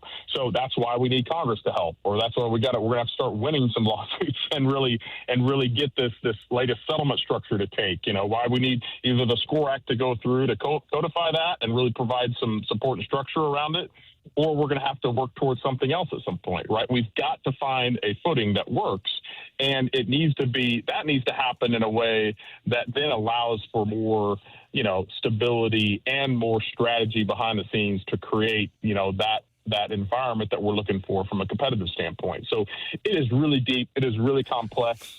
There's really no clear path or answer right now, but he's absolutely right. That's a systemic problem that we're facing, and we got to find a way to get there. And it's not going to happen overnight, right? So we're going to be in this space for a little while, I don't know what that is yet, but for a while as this develops, that we're going to have to just keep competing and look for the opportunities to win on the edges and get ahead and be competitive as this thing continues to play out. Obviously, a lot of our conversation, Laird, has been centered on NIL, revenue share, all of that. What percentage of your time do you think as an athletic director nowadays is spent in that space? Certainly the vast majority. I don't know if I don't have exact percentage, but it depends on the day. But it is one of the challenges. Less and less of my time and the time of our leadership in the department is spent, in the trenches with our coaches at practices, doing those things. It is now on the business side. It has to be, right. That's where we can have the most impact, where we can help them the most. But it is the job is shifting, quite a bit. It's certainly different than it was, even a handful of years ago. Tigers are back in town. Mizzou versus Miami. It's Friday night. 9:10 is the scheduled tip-off time. They've got a ton of events. We'll tell you about those here in just a moment, taking place over in the Ballpark Village area prior to that tip-off on Friday night. Laird Veatch is the Mizzou athletic director. He's been kind enough to join us here on 101 ESPN. Laird, thank you so much for the time. We're looking forward to seeing the Tigers in action this weekend. We'll talk with you again soon. Thank you. See everybody Friday night in MIZ. You got ZOU. That's Laird Veatch, Mizzou athletic director, joining us here on 101 ESPN for a wide-ranging conversation on the NIL space, Mizzou basketball, everything that's taking place. By the way, they've got a bunch of cool stuff going on. Ballpark Village, 4 to 8 o'clock on Friday. That's where it's all taking place, Alex. They've got a spirit rally that begins at 7. They've got free shuttles running from that Ballpark Village area over to the Enterprise Center during that event. Don't forget, they also have that free open practice on Thursday.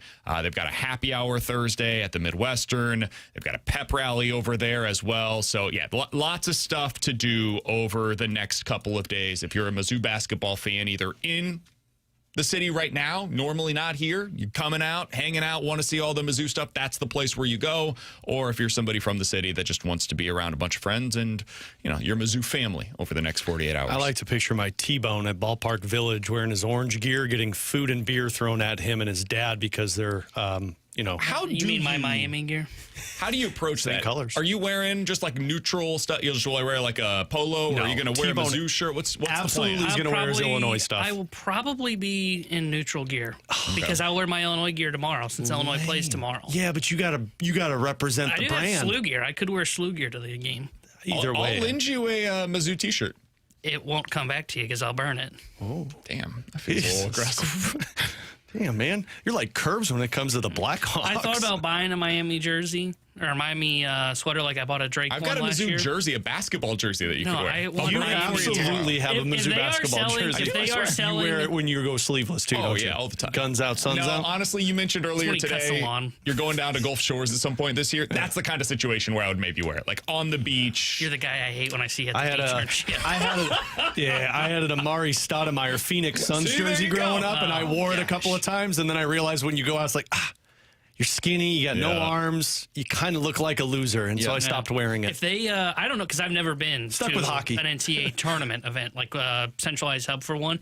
If they are selling gear for each team, which I would think they might be, I don't know. I'm guessing it'll be more NCAA tournament. That's kind of what I wonder. But if they do have Miami gear, you better bet your boy's going to get one to wear for the game. You can go on Amazon right now and get something here in time. But it's going to take a while. I had a member. And you had to pay extra for it. I remember I spent a lot on that friggin' Drake sweatshirt last year. I've never seen you wear it again. $75 you dropped on that I've one? worn it again, just never here. That was a bad use of money. Alongside Alex and T-Bone, I'm BK. Surprise. If you missed any of our conversation with either Laird Veatch, the Mizzou athletic director, or Chris Kerber, voice of the Blues earlier today, you can check it all out after the show today on the podcast page, 101ESPN.com, or the free 101 ESPN app that is always sponsored by by Schaefer Door Company. By the way, you can also check out the new edition of the Last Minute Blues podcast here we're very up. soon. YouTube.com/101ESPN And that is also where you can find the latest edition of the Redbird Report. So if you want BK and Ferrario, you want the Last Minute Blues podcast, you want the Redbird Report. Basically, if you're a St. Louis sports fan,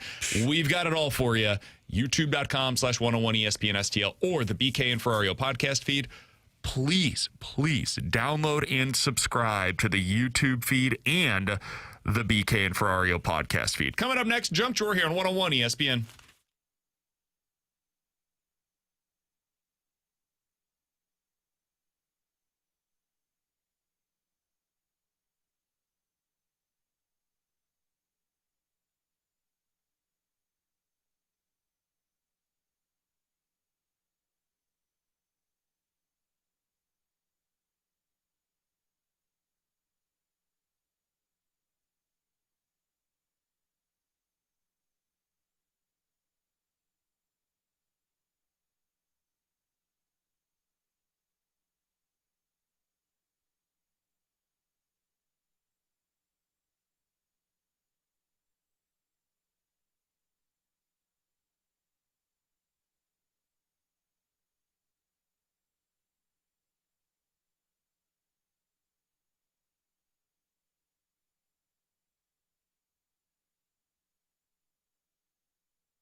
Alongside Alex and T-Bone, I'm BK. It's BK and Ferrario here on 101 ESPN. Here's my question for you, Alex. How would you want to watch Mizzou on Friday night?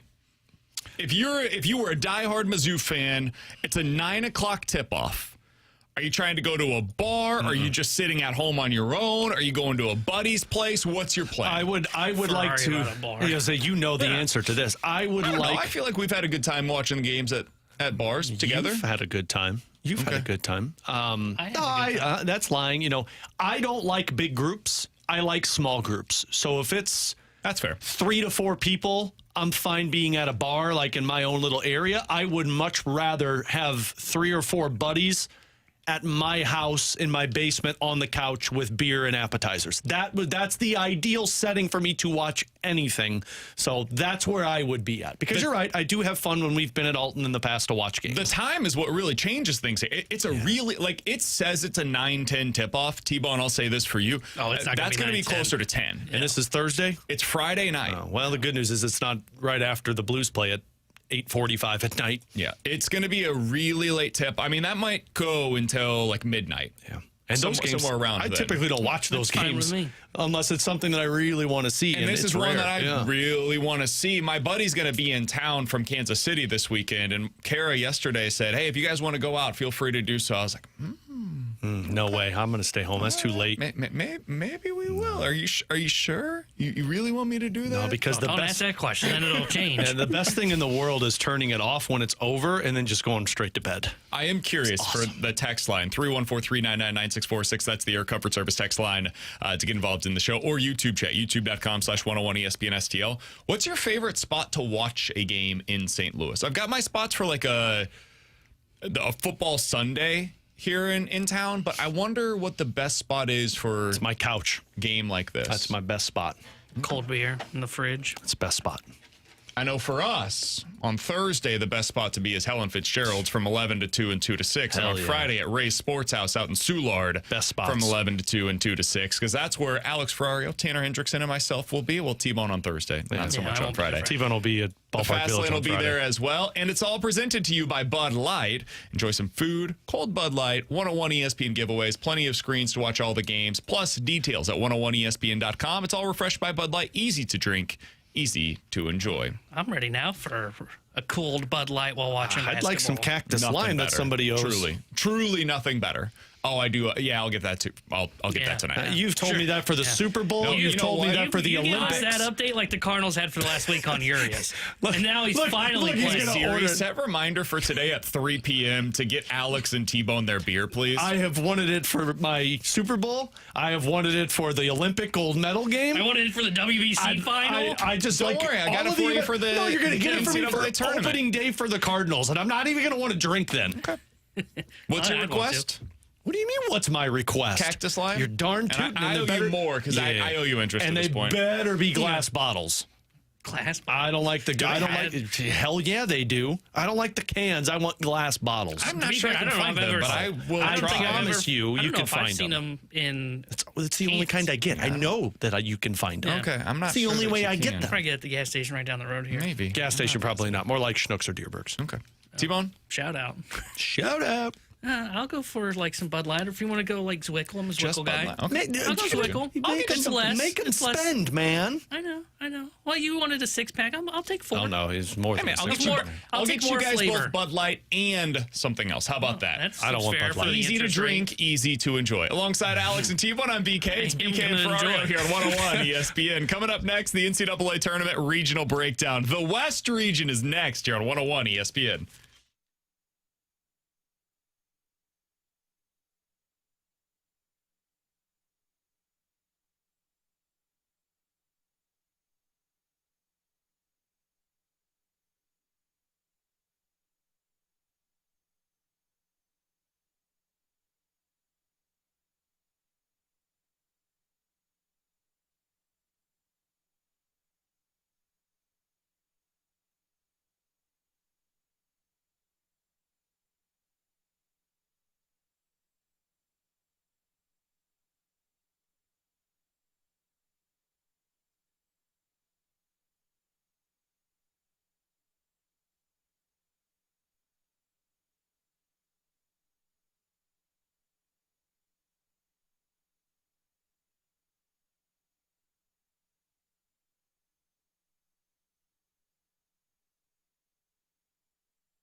Hey, it's BK, and for my friends over at Victory Men's Health, it is time for you to unlock your inner champion. The place to do so is at victorymenshealth.com. That's where you go to book that first appointment because they can help you with erectile dysfunction, weight loss goals, low testosterone symptoms.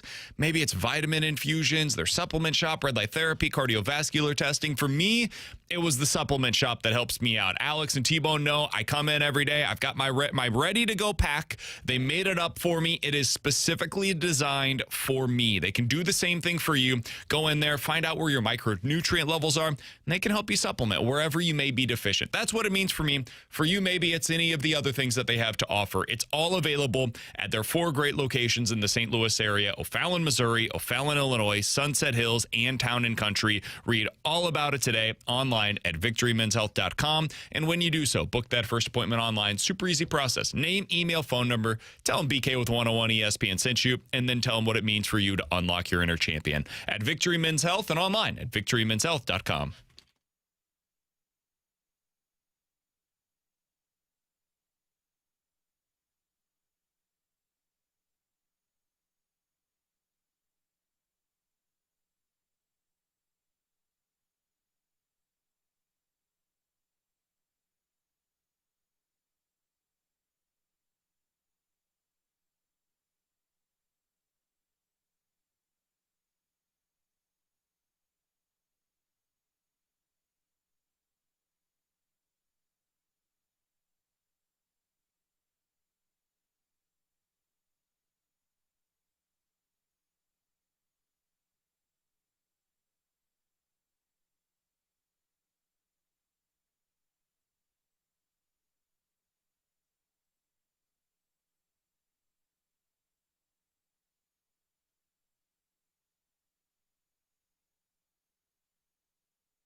Oh, yeah, 24 hours away, baby. Here we go. It's the NCAA tournament. We've got the West region breakdown today. If you're curious, where is this one? All right, this is top right on your bracket.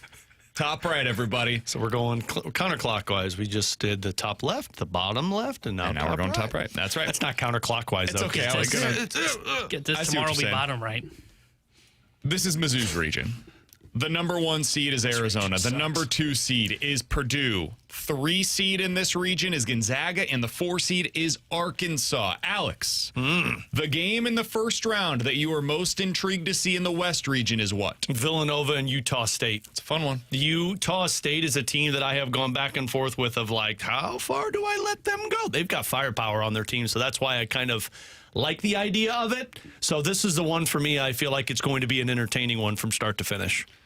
Mine's the 5-12 matchup, Wisconsin and High Point. High Point seems to be, I would argue, maybe the trendiest pick of the upset picks in that 5-12, and honestly, maybe on the bracket as a whole. A lot of people seem to really like that High Point team. But I also really like that Wisconsin team. I think Wisconsin's good enough to where if they get hot, they could go on a run and potentially be in the Elite Eight. So I find this one fascinating. I think this is the game that could be one that could wreck your bracket. I'm picking Wisconsin, but I think it's going to be close. Clash of styles, baby. It is High Point versus Wisconsin for me as well. High Point plays a defense that is a very specific style. They are trying to get into the passing lanes and create as many turnovers as they possibly can. And guess what? They're really good at it. Number 2 in the country in steal percentage defensively this year. Here's the problem. No team in the country gets the ball stolen from them less often than Wisconsin. They're the best team at preventing turnovers. So is High Point going to be able to get enough stops defensively if they're not creating those turnovers? The answer is probably no, but it's kind of like that first year with Dennis Gates. If they create them, you could have a really intriguing game, but that's why I'm so intrigued by it. It's a clash of styles between High Point and Wisconsin. I think this Wisconsin team's pretty good, but that's the one that I find to be very interesting in the first round. Your upset pick. Good luck, dude. Utah State isn't even technically an upset. No. They are favored against Villanova despite being the 9 against the 8 seed. I went with Mizzou because they're technically an upset by 1.5 points. That's not an upset. You guys got anybody else? I mean, I know because what you said is good luck. I saw a lot of people talk about High Point of what you mentioned there. 10.5 point underdog. The other one that I heard, I like them to cover. The other one that I heard Parrish and Norlander talk about was NC State over BYU. Well, Texas is playing them. So I don't think that'll happen. Maybe they were talking about if no, they were probably talking about it, the but first NC 4 State game lost last night. Oh, then that makes sense. Yeah. That makes sense. I looked at that one as now before I saw who won last night, and I went, okay, maybe if one of those teams play well, I might be able to buy into them riding that momentum.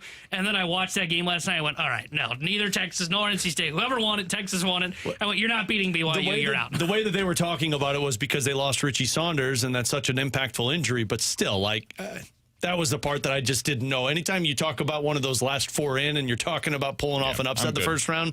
So, honestly, I can see your Mizzou versus Miami because I don't think there's a lot of upsets. I don't have anybody else. This was a chalky portion of my bracket. I leaned High Point over Wisconsin, but because eventually I sided with, they're not going to turn the basketball over. I am, though, going to take the Rainbow Warriors of Hawaii over Arkansas.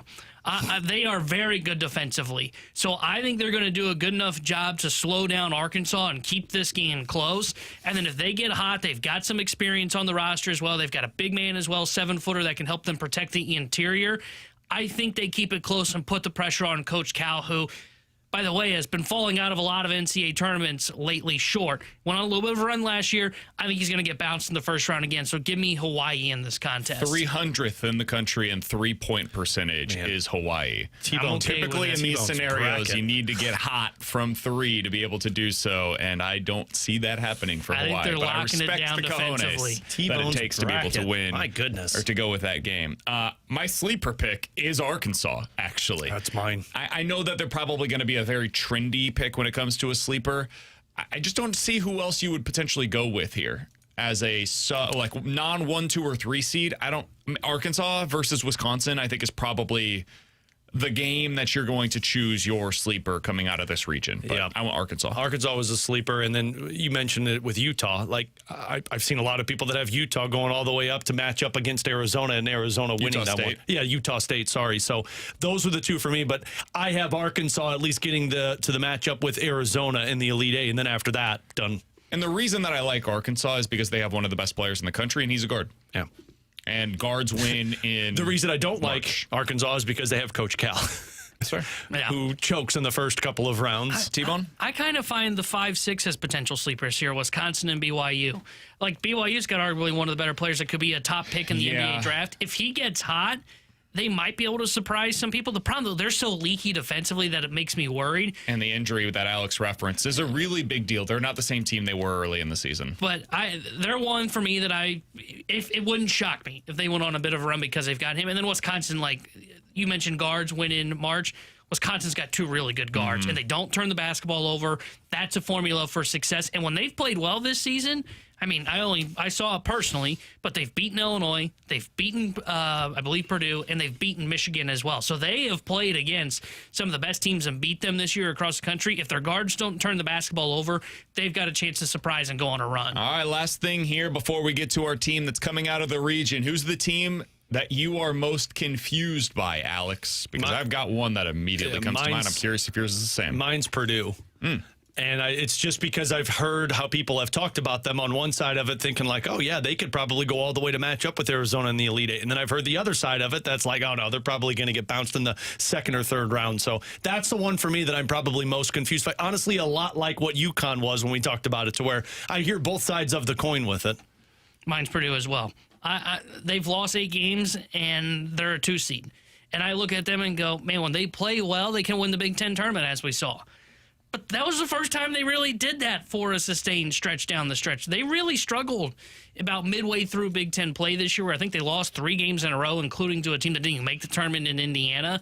I don't know what to make of them. I think they're not going to get to the Elite Eight. I don't think they're going to get out of this region. I think they're a team that people are going to be disappointed in. I'm Gonzaga. This is a team that we have seen in the tournament a lot over the last 20 years. And they've had some real success recently in the tournament, but it's generally been driven by one of the best players in college basketball in that particular season. They've also been excellent offensively in previous iterations of the Mark Few era. This team is not. It's good offensively, but it's actually elite on the defensive side of the ball. And in a season in which everybody is setting new records when it comes to what they're doing offensively, what's that going to be like for a Gonzaga team that wins with defense, especially given their side of the bracket? All they have to do is beat Kennesaw State and then a depleted BYU team most likely, and then most likely go up against that Purdue team that you're both confused by. There is a path here for Gonzaga to reach the Elite Eight. I'm just not sure if they're capable of it offensively this time around. That potential matchup between Gonzaga and Purdue will be one of the best defenses in the country against the best offense by efficiency in the country this year. So they're the team that I'm confused by. Not so much because I think they're going to lose early, but it's just such a different profile than what I'm used to from your typical Gonzaga team. So that's the team that I would throw in there. All right. Who you got coming out? Arizona. Same. Gonzaga. Do you? Wow. All right. Finally, somebody. I agree with what you said about, I do have concerns. Are they going to have the offense to be able to get over the top? But looking at their half of the bracket, there's nobody that I really trust to take them down. And then they go up against an Arizona team that doesn't have a ton of depth and doesn't shoot the ball well from three-point range. Well, that screams a team that Gonzaga is going to be able to keep it close in. And I'm just going to trust, because I've not seen enough out of Arizona that I'm thinking they are a team that's Final Four bound, even though they've got an easy path there potentially as well. So I'm going to take Mark Few and the Zags. I've got them. They're the only team that's not a 1 for me that's getting to the Final Four. I don't know that anybody has a better resume this year than Arizona. They're also elite, both on offense and on defense. They play at a pace that I like. They aren't overly reliant on threes, although they can shoot it a little bit, and that's something that sometimes worries me about some of these top teams like Illinois. If they just have a bad night from 3, they're bleeped because it's all they do. They are so reliant on the threes, and that is more prone to high variance. And in a tournament where you're one and done, that's scary. Arizona's not that team. They have wins this year against Florida, UCLA, UConn, Alabama. They also have wins in conference play this season against BYU, Houston, Kansas, Iowa State, and then again in the tournament for the Big 12 against Iowa State and Houston. That's a ridiculous resume. They have been tested from start to finish this year, non-con, regular season. It has not mattered who they've gone up against. They have some of the best players in the country. They've got a really good forward. I just trust this team. And that's why I actually have them not only coming out of this region, but winning the entire tournament. I think they are if you're in a tournament challenge this year and you're not just saying like, I want to get as many games right, I want to actually win my bracket challenge, I think Arizona's a really good pick because I think they will be underutilized as your champion compared to the likes of Duke or Michigan, who I think are going to be a higher ownership for that. So I've got Arizona as my regional winner and my tournament winner. Alex, yeah, I don't have Arizona too. Yeah, I have Arizona as my regional winner. I don't have them as the tournament. My tournament's Duke and Michigan. I need to change it probably if I'm trying to pick up points. But yeah, Arizona, I looked through all of this, and I think they're the clear-cut favorite in this side of the bracket. He's Alex. That's T-Bone. I'm BK. Bless you. Coming up in 15 minutes. This is a big night for the Tankathon season. If you're a St. Louis Blues fan, I'd be doing some scoreboard watching over the next 3 nights, especially if they find a way to lose this one. We'll get into that in 15 minutes. But next, the St. Louis Cardinals just announced their opening day starter. We'll talk about it next year on 101 ESPN.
Alex, it's underdog time. You can get in on all of the action. Download the app today if you have not done so yet, because the tournament's just around the corner. You got the Blues season still going. You got baseball around the corner as well. It's all available for you today on Underdog. I'm looking at the Blues game for tonight. How about this, Alex? I've got Robert Thomas with higher than 0.5 points. I've just got to get 1 point. He's been one of the best in the league lately. I've got Dylan Holloway going back home, higher than 0.5 goals. I've got Jake Neighbors to score as well in his home reunion. And Devin Cooley, the goaltender for the Calgary Flames, fewer than 23.5 saves. All of that over on the Underdog app. Put $1 down, 25-1 odds with a 50% profit boost on Underdog. I love all the goals you're looking for, but this is why you need to get in on all of the action. And you get your entries right over on Underdog. You could win up to 5,000 times your cash. Plus, make sure you're looking out for those promo boosts that they offer. Download the Underdog app today. Use promo code BKO and score $50 in bonus entries when you play your first $5. Again, that's promo code BKO. Underdog, make plays, win money. Must be 18 plus and present in Missouri. Terms apply. See assets.underdogfantasy.com/web/play and get terms _DFS_.html for details. Concerned with your play, call 1-800-MY-RESET or visit www.ncpgambling.org.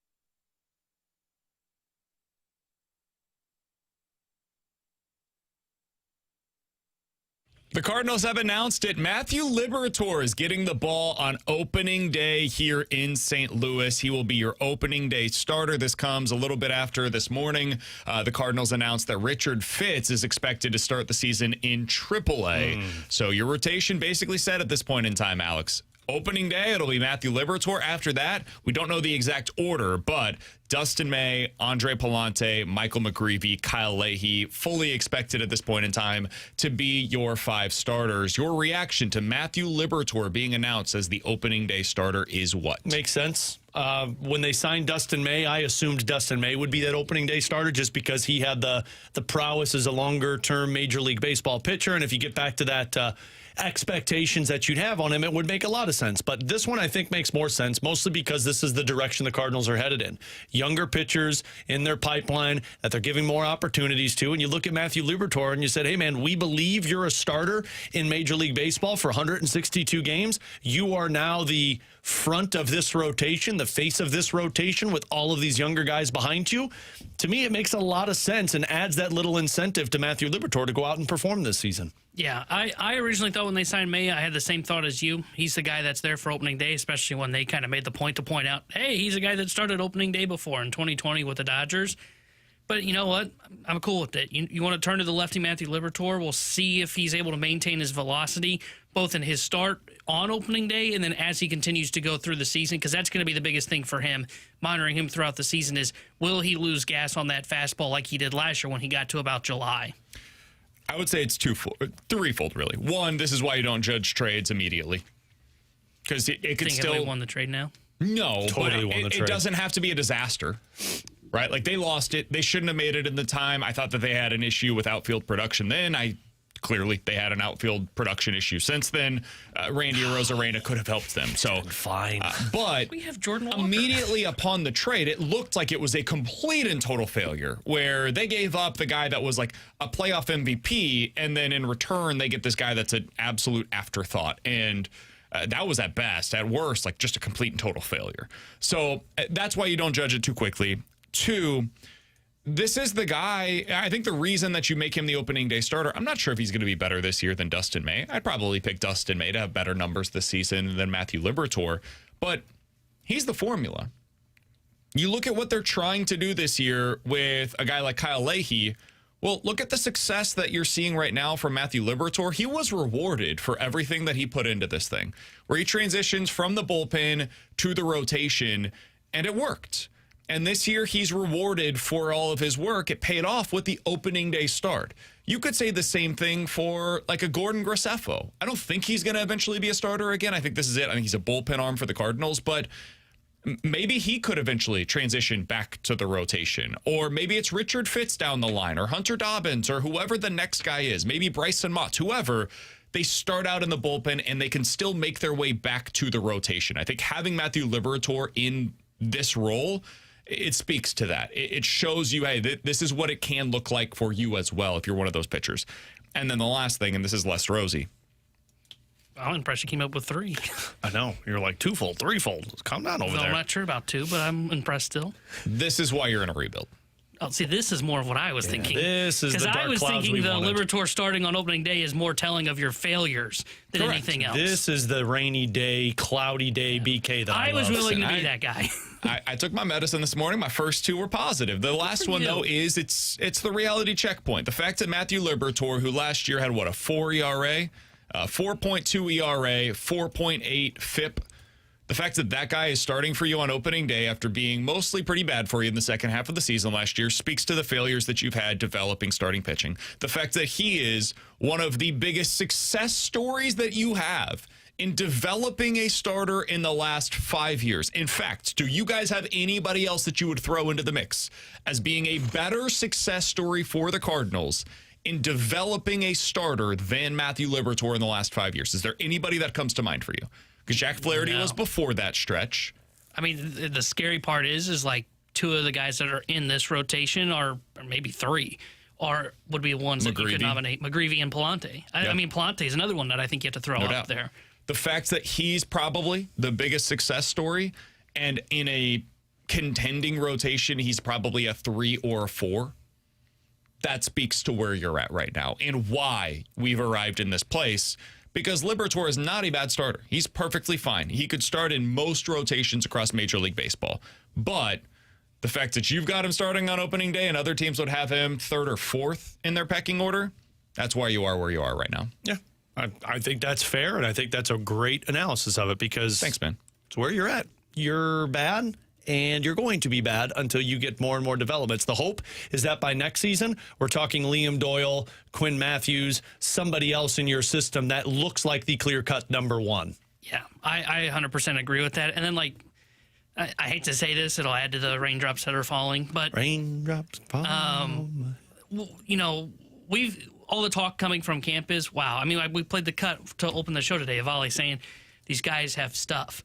And we're all sitting here going, wow, stuff. Wow, cool, strikeout stuff. I fell for that. It's okay. It's just a reminder of how far behind they were. Because you know what they're talking about in Boston Red Sox camp or in Miami for the Miami Marlins, who are in the same facility as you. Everybody has stuff. And it's not like this, wow, a shining star is upon us. Look at this. Richard Fitz throws 95 as a starter. It's like, no, everybody has those guys now. This is your first year of finally getting there to where we're impressed by guys that are starting the year in AAA with stuff when everybody across baseball already has been doing that for a decade now.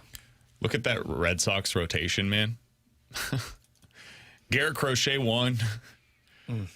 Ranger Suarez 2. Sonny Gray 3. I don't know about you guys, but a best of 5, I think the Cardinals win that. Brian Bello. Johan Oviedo is their 5, and that's only because they've got Cutter Crawford, Tanner Houck, and Patrick Sandoval on the IL right now. Hey, we had a Johan Oviedo, so we're as good as the Boston Red Sox. That stuff. Yeah, that's what it's supposed. Brian Bello would be your number 1 starter. Yeah. I mean, hell, Gray was your number 1 starter last year. And he's their 3. Yeah, exactly. And they weren't happy about him being their Matthew Liberatore would be their 5, right? Well, yeah, he's better than Oviedo. Him and Oviedo would battle it out. I'd give the edge to Liberatore. I think so too.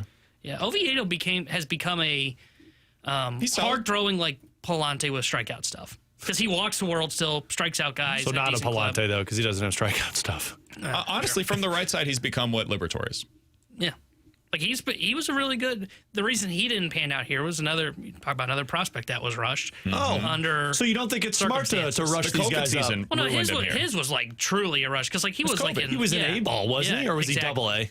I think he was double A because Hicks was the first guy to where it was like A-ball to the major leagues. Yeah, and it was COVID. I mean, he got just thrown into like just a crap situation. I don't even know if I blame the Cardinals on that one. Well, the problem is the next year they still needed him. Well, that's true. And so like, then it is they rushed him for COVID, and then the following season they didn't have the pitching depth to be able to prevent him from being needed at the big league level again. And it goes back to their failures of developing starting pitching. I don't know about you guys, but if Joshua Baez has a great first month, I'd call him up right away. In 2021, their rotation was Adam Wainwright, who threw 205 innings. Hey, he's there. KK, who threw 105 innings. KK, God, remember Nobody else threw more than 85. Carlos Martinez had 16 starts. Their 4th highest innings pitched in 2021 was Giovanni Gallegos, who was a reliever and never started a single game that year.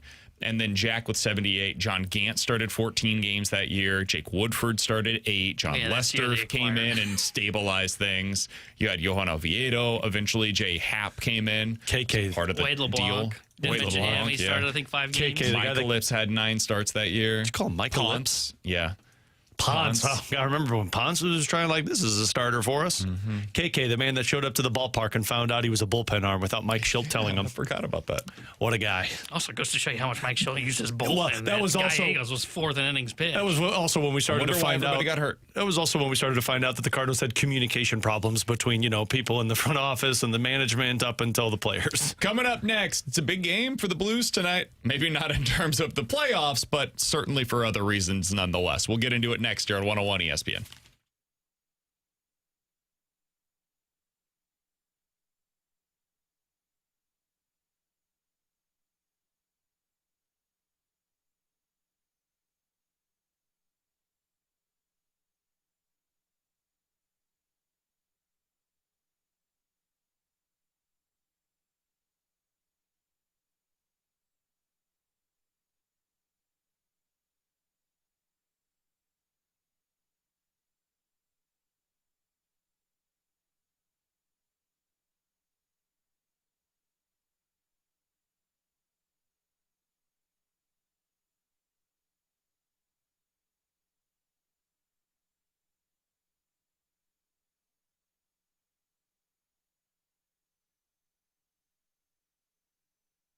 Alex Ferrario with you to talk about my friends out at Ted Drew's, the famous frozen custard destination that has been around and a St. Louis tradition since 1929. It is now open for its 97th season. 4 generations of family have been running this business built on quality service and a love for St. Louis. Also, an incredible tasting frozen custard where you can go out there, mix and match your favorite flavors. You can get the specialty flavors that they have. My daughter's personal favorite, I talk about it all the time, is the Oreo with the vanilla custard. She just loves putting marshmallows in that as well. But that's what you do. You go out there, you build those family traditions, those traditions with friends. You get your favorite flavors. Pro tip, bring it home with you, stuff it in the freezer, and have it whenever you want to get more frozen custard from Ted Drew's. Plus, while you're there, make sure you check out their gift shop and historical museum. It's right across the parking lot on Chippewa, where you can see the amount of history memorabilia from Ted Drew's time in St. Louis. On top of that, you could buy Ted Drew's memorabilia, also Ted Drew's gift cards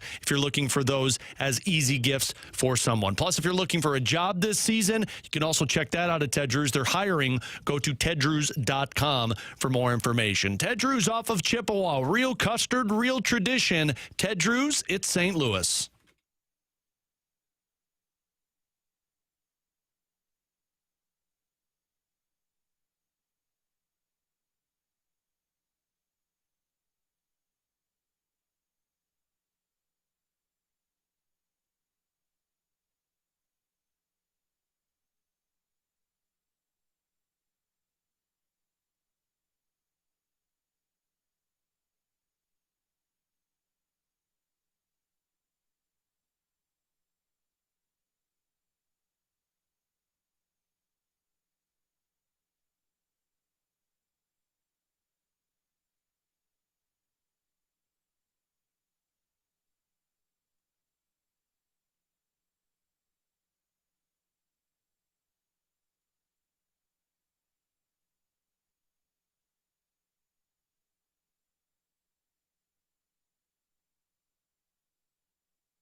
Tanner Hendrickson here with the Sports Center update brought to you by Universal Windows Direct. The Blues will be back in action tonight as they visit the Calgary Flames. We'll have pregame coverage starting at 7:30 with Alex Ferrario. Puck drop at 8:30 with Chris Kerber and Joey Vitale. And the Cardinals have announced their opening day starter. They will turn to Matthew Liberatore when they take on the Rays for opening day a week from tomorrow. The Sports Center update was brought to you by Universal Windows Direct.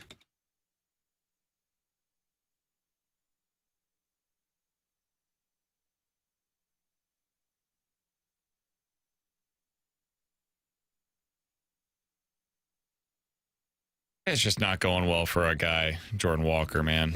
Oof. What happened? Well, he started the game 0 for 2.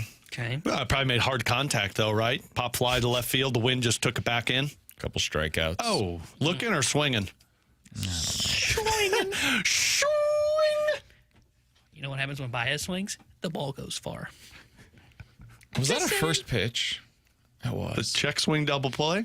So first pitch, sweeper. Low and away, as you would imagine. And Jordan Walker, 58 miles an hour off the bat, grounded into a double play. What muscle. Again, I don't care about any of You've this. got the box score up, right? I can get it, yeah. If you don't have it. I've got it. How many starters are still in the game? For the Cardinals? Yeah, because I've They're seen they've already pulling taken a them win. now. And he played the whole game yesterday. I bet he plays the whole game again today, as he should. They're trying to get him at least more confidence before. They're just, I think this inning, they're pulling their starters. Walker did not get pulled in that inning. And I don't know that Wynn he is will. out for Jesus Baez. Herrera's out for Pajes. Urias is out for Ramon Mendoza. So, yeah, they're going to all of their young guys now. Poor Pajes has to play now. Damn, Ollie. It's time for the veterans to go golf. What the hell? Herrera caught today. I know, but it's still, we raining. got a bunch of kids we could have do that assignment. It's raining. They're not golfing. Yeah, that's the other thing. It's miserable weather. Windy there and rain. right now. And on the Astros side of things, basically every starter other than Cam Smith has been pulled at this point. So Yeah. But I think Cam Smith hasn't been having a good spring, has he? he's hitting 281, OPS of 890. Oh, I was thinking of so, Christian Walker. He's been bad. Yeah. Shocker. I just, man, I don't care. really want it for the guy, but I it's don't just care. not happening. He'll be here. He's fine. He'll be here. I agree. Unlike T-Bone, where he's like, man, bring Joshua Baez I up. mean, He right hits the now, ball he's hard. trending towards not hitting 100 Fine. in April. You know what that does? That helps at that me. point, at that point, draft you high. can't play him. You can. He's going to, man. No. No. I don't know how many times we have to say it, but Jordan Walker is going to start almost every game, basically up until July. You better deal with it, and man. then we can reassess. Not gonna deal with it. You better And deal I'm with not gonna it. deal You can get as mad at it as you want to. I'm going to get mad. But Ollie's going to continue to tell you, That's fine. He and can we're tell going to me. continue to tell you, and Heim's going to continue Not to like tell Ollie's you. never gotten mad at me before. Yeah, well, that makes one of us. Well, that does mean two of us. They're going to continue to tell you this is the plan, and we're sticking to it. And Heim has said, and he said it repeatedly, and he's been very open about this fact, they are not going to allow short-term pain to get in the way of the long-term that they're trying to gain. Yeah, what do they say? No pain, no gain. You have to have pain to gain. In vain, on a train, in maybe Maine. Read a lot of Dr. Seuss last night with my daughter. Well done. Not a big deal. All right, big game for the Blues tonight, Alex. Yeah, I mean, if they win, 0.7% increase of them making the playoffs. Yep. And if they lose, which is the side that I would go down, 0.8% chance of them picking or winning the draft lottery. Yeah. The NHL draft lottery right now is really interesting at the top. So you're currently the 5th best odds to get the number 1 overall selection. However, you're tied with the Rangers. But as we know, the regulation wins tiebreaker, that's the one that's potentially going in their favor right now because they have more regulation wins than the Rangers. Cracks me up that it pisses you off It's so much. so stupid. But the Blackhawks are not much in front of you, Alex. They have played 67 games, so they have the same number of games played right now. Both of you have 15 remaining, and they're only 2 points worse than you. Mm-hmm.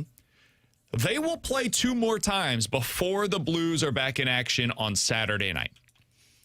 Calgary plays tonight, obviously, against you, and they've got another game before the Blues play on Saturday as well.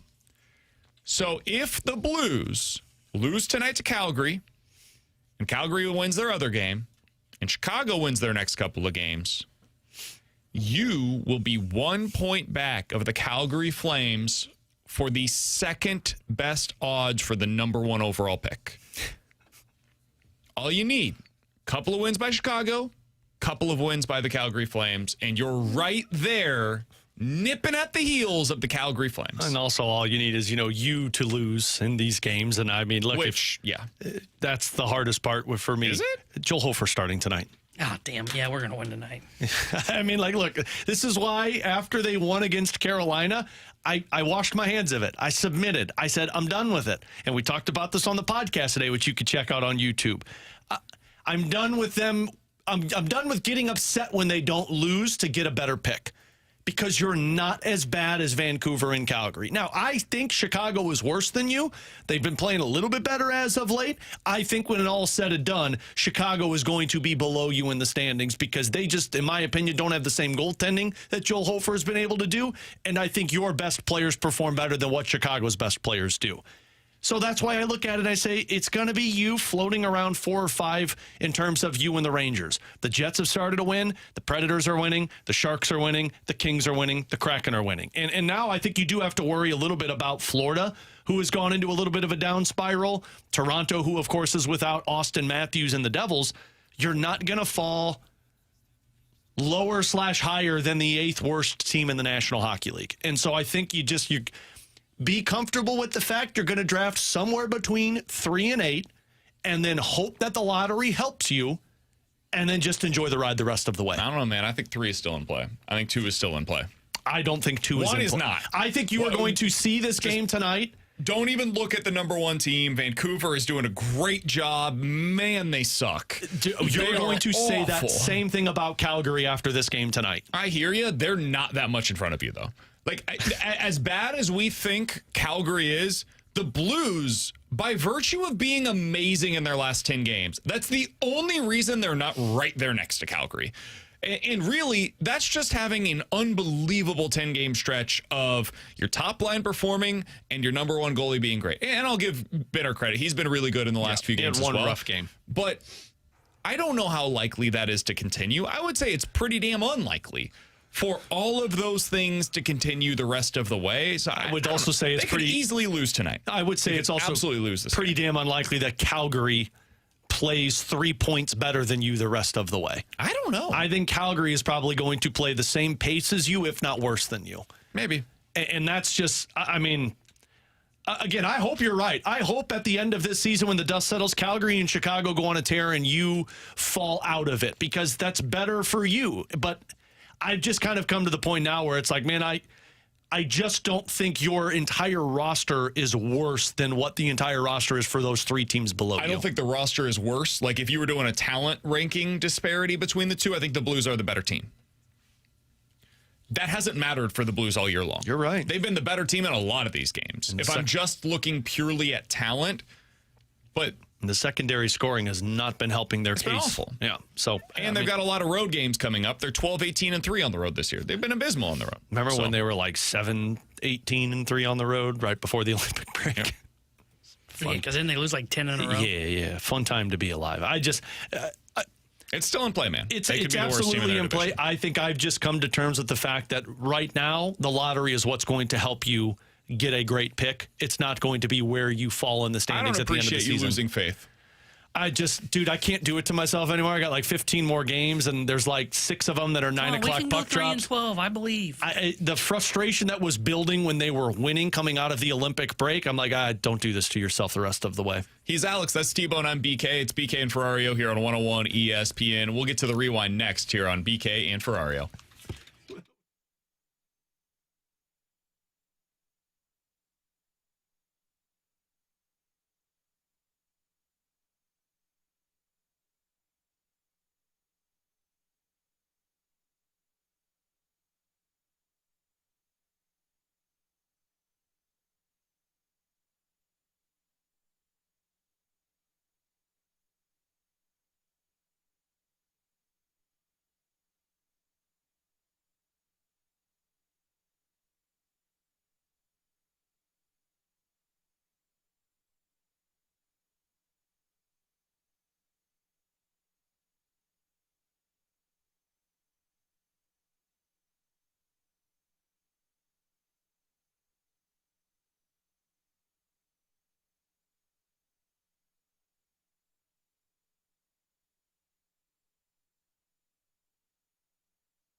He's Alex, that's T-Bone, I'm BK. The brackets are out, and you can get signed up to play in this year's Bracket Madness Pick'em Challenge right now at 101ESPN.com. It's free to enter. This year's top prize will go home with a $250 Amazon gift card and a 101 ESPN prize pack. See all of the contest rules and get signed up to play right now at 101ESPN.com.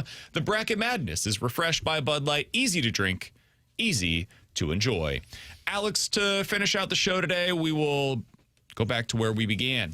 Cardinals rotation is set. We now know who the opening day starter is going to be. That is Matthew Liberatore. We also know who's not going to be a part of the opening day rotation, and that is Richard Fitz. Were you surprised at all that Andre Palante earned that last spot? That was really the question going into camp over Richard Fitz. Surprised, no. Disappointed, yes. But as I told you guys before, I'm not going to get mad in a rebuild or a build season, unlike our friend T-Bone over there. Me neither. Yeah, Joshua Baez should be up there. But no, this made sense, and it's exactly what they talked about. We're not going to put guys in positions that aren't ready for them. And as great as Richard Fitz was in terms of his stuff through spring training, I think T-Bone's absolutely right. It tells you more about where the Cardinals are at in terms of fans getting excited about stuff to where he still has some things that he has to fine-tune before he's a major league pitcher. T-Bone, last night we got to see the WBC World Baseball Classic finale. It was Team Venezuela taking down Team USA in the final. What was your biggest takeaway from last night's game and the WBC overall? Yeah, first off, the WBC as a whole, one hell of a tournament. I think group play was a little lackluster, but I think that's just because you got some of the weaker teams that are in there, so you kind of expect that. Once you got to the elimination phase, so quarterfinals, semis, the final was great last night. I still just don't know how much Team USA really cares about it, right? I know they sent the dream team. They got some of the best superstars to go, but even the superstars are talking about, the Olympics. I can't wait for the Olympics. I think the Olympics are better. Then Scooble backs out earlier in the tournament, says, I got to get more prepared for my baseball team, the Tigers, for opening day, then go pitch for Team USA. I'm just not sure how invested they still are in this. I think they're getting there. I think they're kind of 1 foot in, 1 foot out, and I think they're getting there. But you got to care about it. If you're going to go and make this a true best on best and give your best effort, look at Venezuela. They sent truly their best players to this outside some guys that had insurance issues like Altuve, but he wanted to play in it. Insurance just wouldn't allow him. And they were able to win the tournament because of that. U.S. felt like they sleptwalked for most of this tournament. Tonight, you've got the NCAA tournament first four continuing. It's Prairie View A&M versus Lehigh. You throw out the records when these two 18-17 and 18-16 teams are able to match up against one another. And then a fun one, Miami of Ohio, 31-1 on the year. There was a lot of discourse on whether or not they will or should get into the NCAA tournament. 7.5-point underdog tonight against SMU. And Alex, I'm going to say it. I think SMU finds a way to win this thing and beats Miami of Ohio. And unfortunately for Kerbs, how dare Miami you? of Ohio team goes home before the NCAA tournament ever actually begins. How dare you? I'm going to side with Kerbs' team, Miami of Ohio. They pull out the victory and are dancing this weekend. I'm glad they got put in the tournament. I hope they win, but I think they're going to get killed by SMU. Blues back in action tonight. We do have the projected lineup for this evening. Guess the lines. T-Bone, hit the open. Alex is big mad about it because Bergeron is out, Druin is in. That's the biggest change. You've also got Hofer in net for this evening. This is dumb. Like, I don't. Stenberg's in too, which is good. Tucker's in for Justin Hull. He's like their Joshua Baez. I don't understand. He's just not in the lineup. I just no. Like, Bergeron's actually done it at the NHL level pretty consistently this season. He had 2 assists in the last 2 games. That was the only goals that the Blues are able to score. I don't understand it, but whatever. I think they're just rotating these guys right now. I've got no problem with it. Cool. Druin's got a big part of your future, I'd heard. Yeah, I would rather play Bergeron too. Druin's back next year. Unfortunately. In theory. I mean, there's also his no trade clause is than basically anything like else. he could be on waivers next year. There's a pretty good chance he's here longer than Bergeron. No, absolutely not. Druin could be playing in Springfield next year, where Bergeron's going to be back with the Blues next year. Are we positive on that? I'm 95% positive Ferrari on that. this one. They're going to tender him? Yeah. Bergeron? He's an RFA. Yeah. I think so. He's Why been pretty wouldn't good you give for him a him. contract? He's been good. He's in the same age bracket as them. He's Swedish. I don't know if he's a Swedish. Yeah, he's here. Where's Carbonneau playing? Who knows if he's even here, but I would probably tell you in Jordan Kyrie's spot. Okay. Yeah. And I'd hate to say this to a lot of Blues fans out there, but there's a lot of... I'm not sure Berggren's going to be back I next year. can't believe you're defending Druid. Yeah, I can't believe it. I'm not excited He scored about one him, but I goal in think the he's power probably play going to and- be your extra next year. You want to trade all of these pieces that people love, and then it's Jonathan Druid. Right. He's here. That's the one you're going to support. He's back That's next year. ridiculous. If you guys missed our conversation with Chris Kerber, it's on the podcast page. Laird Veatch, the Mizzou athletic director, also on the podcast page. And I yelled about T-Bone about how he doesn't understand what a And it was rebuild is Tony. going to It look was like. Tony like that, too. All It of was that and so uncomfortable. much more on the And not the podcast award page. Tony. Adam Wainwright projected to be on with the Fast Lane this afternoon as well. For Alex and T-Bone, I'm BK. We'll talk to you tomorrow. The Fast Lane next year on 101 ESPN.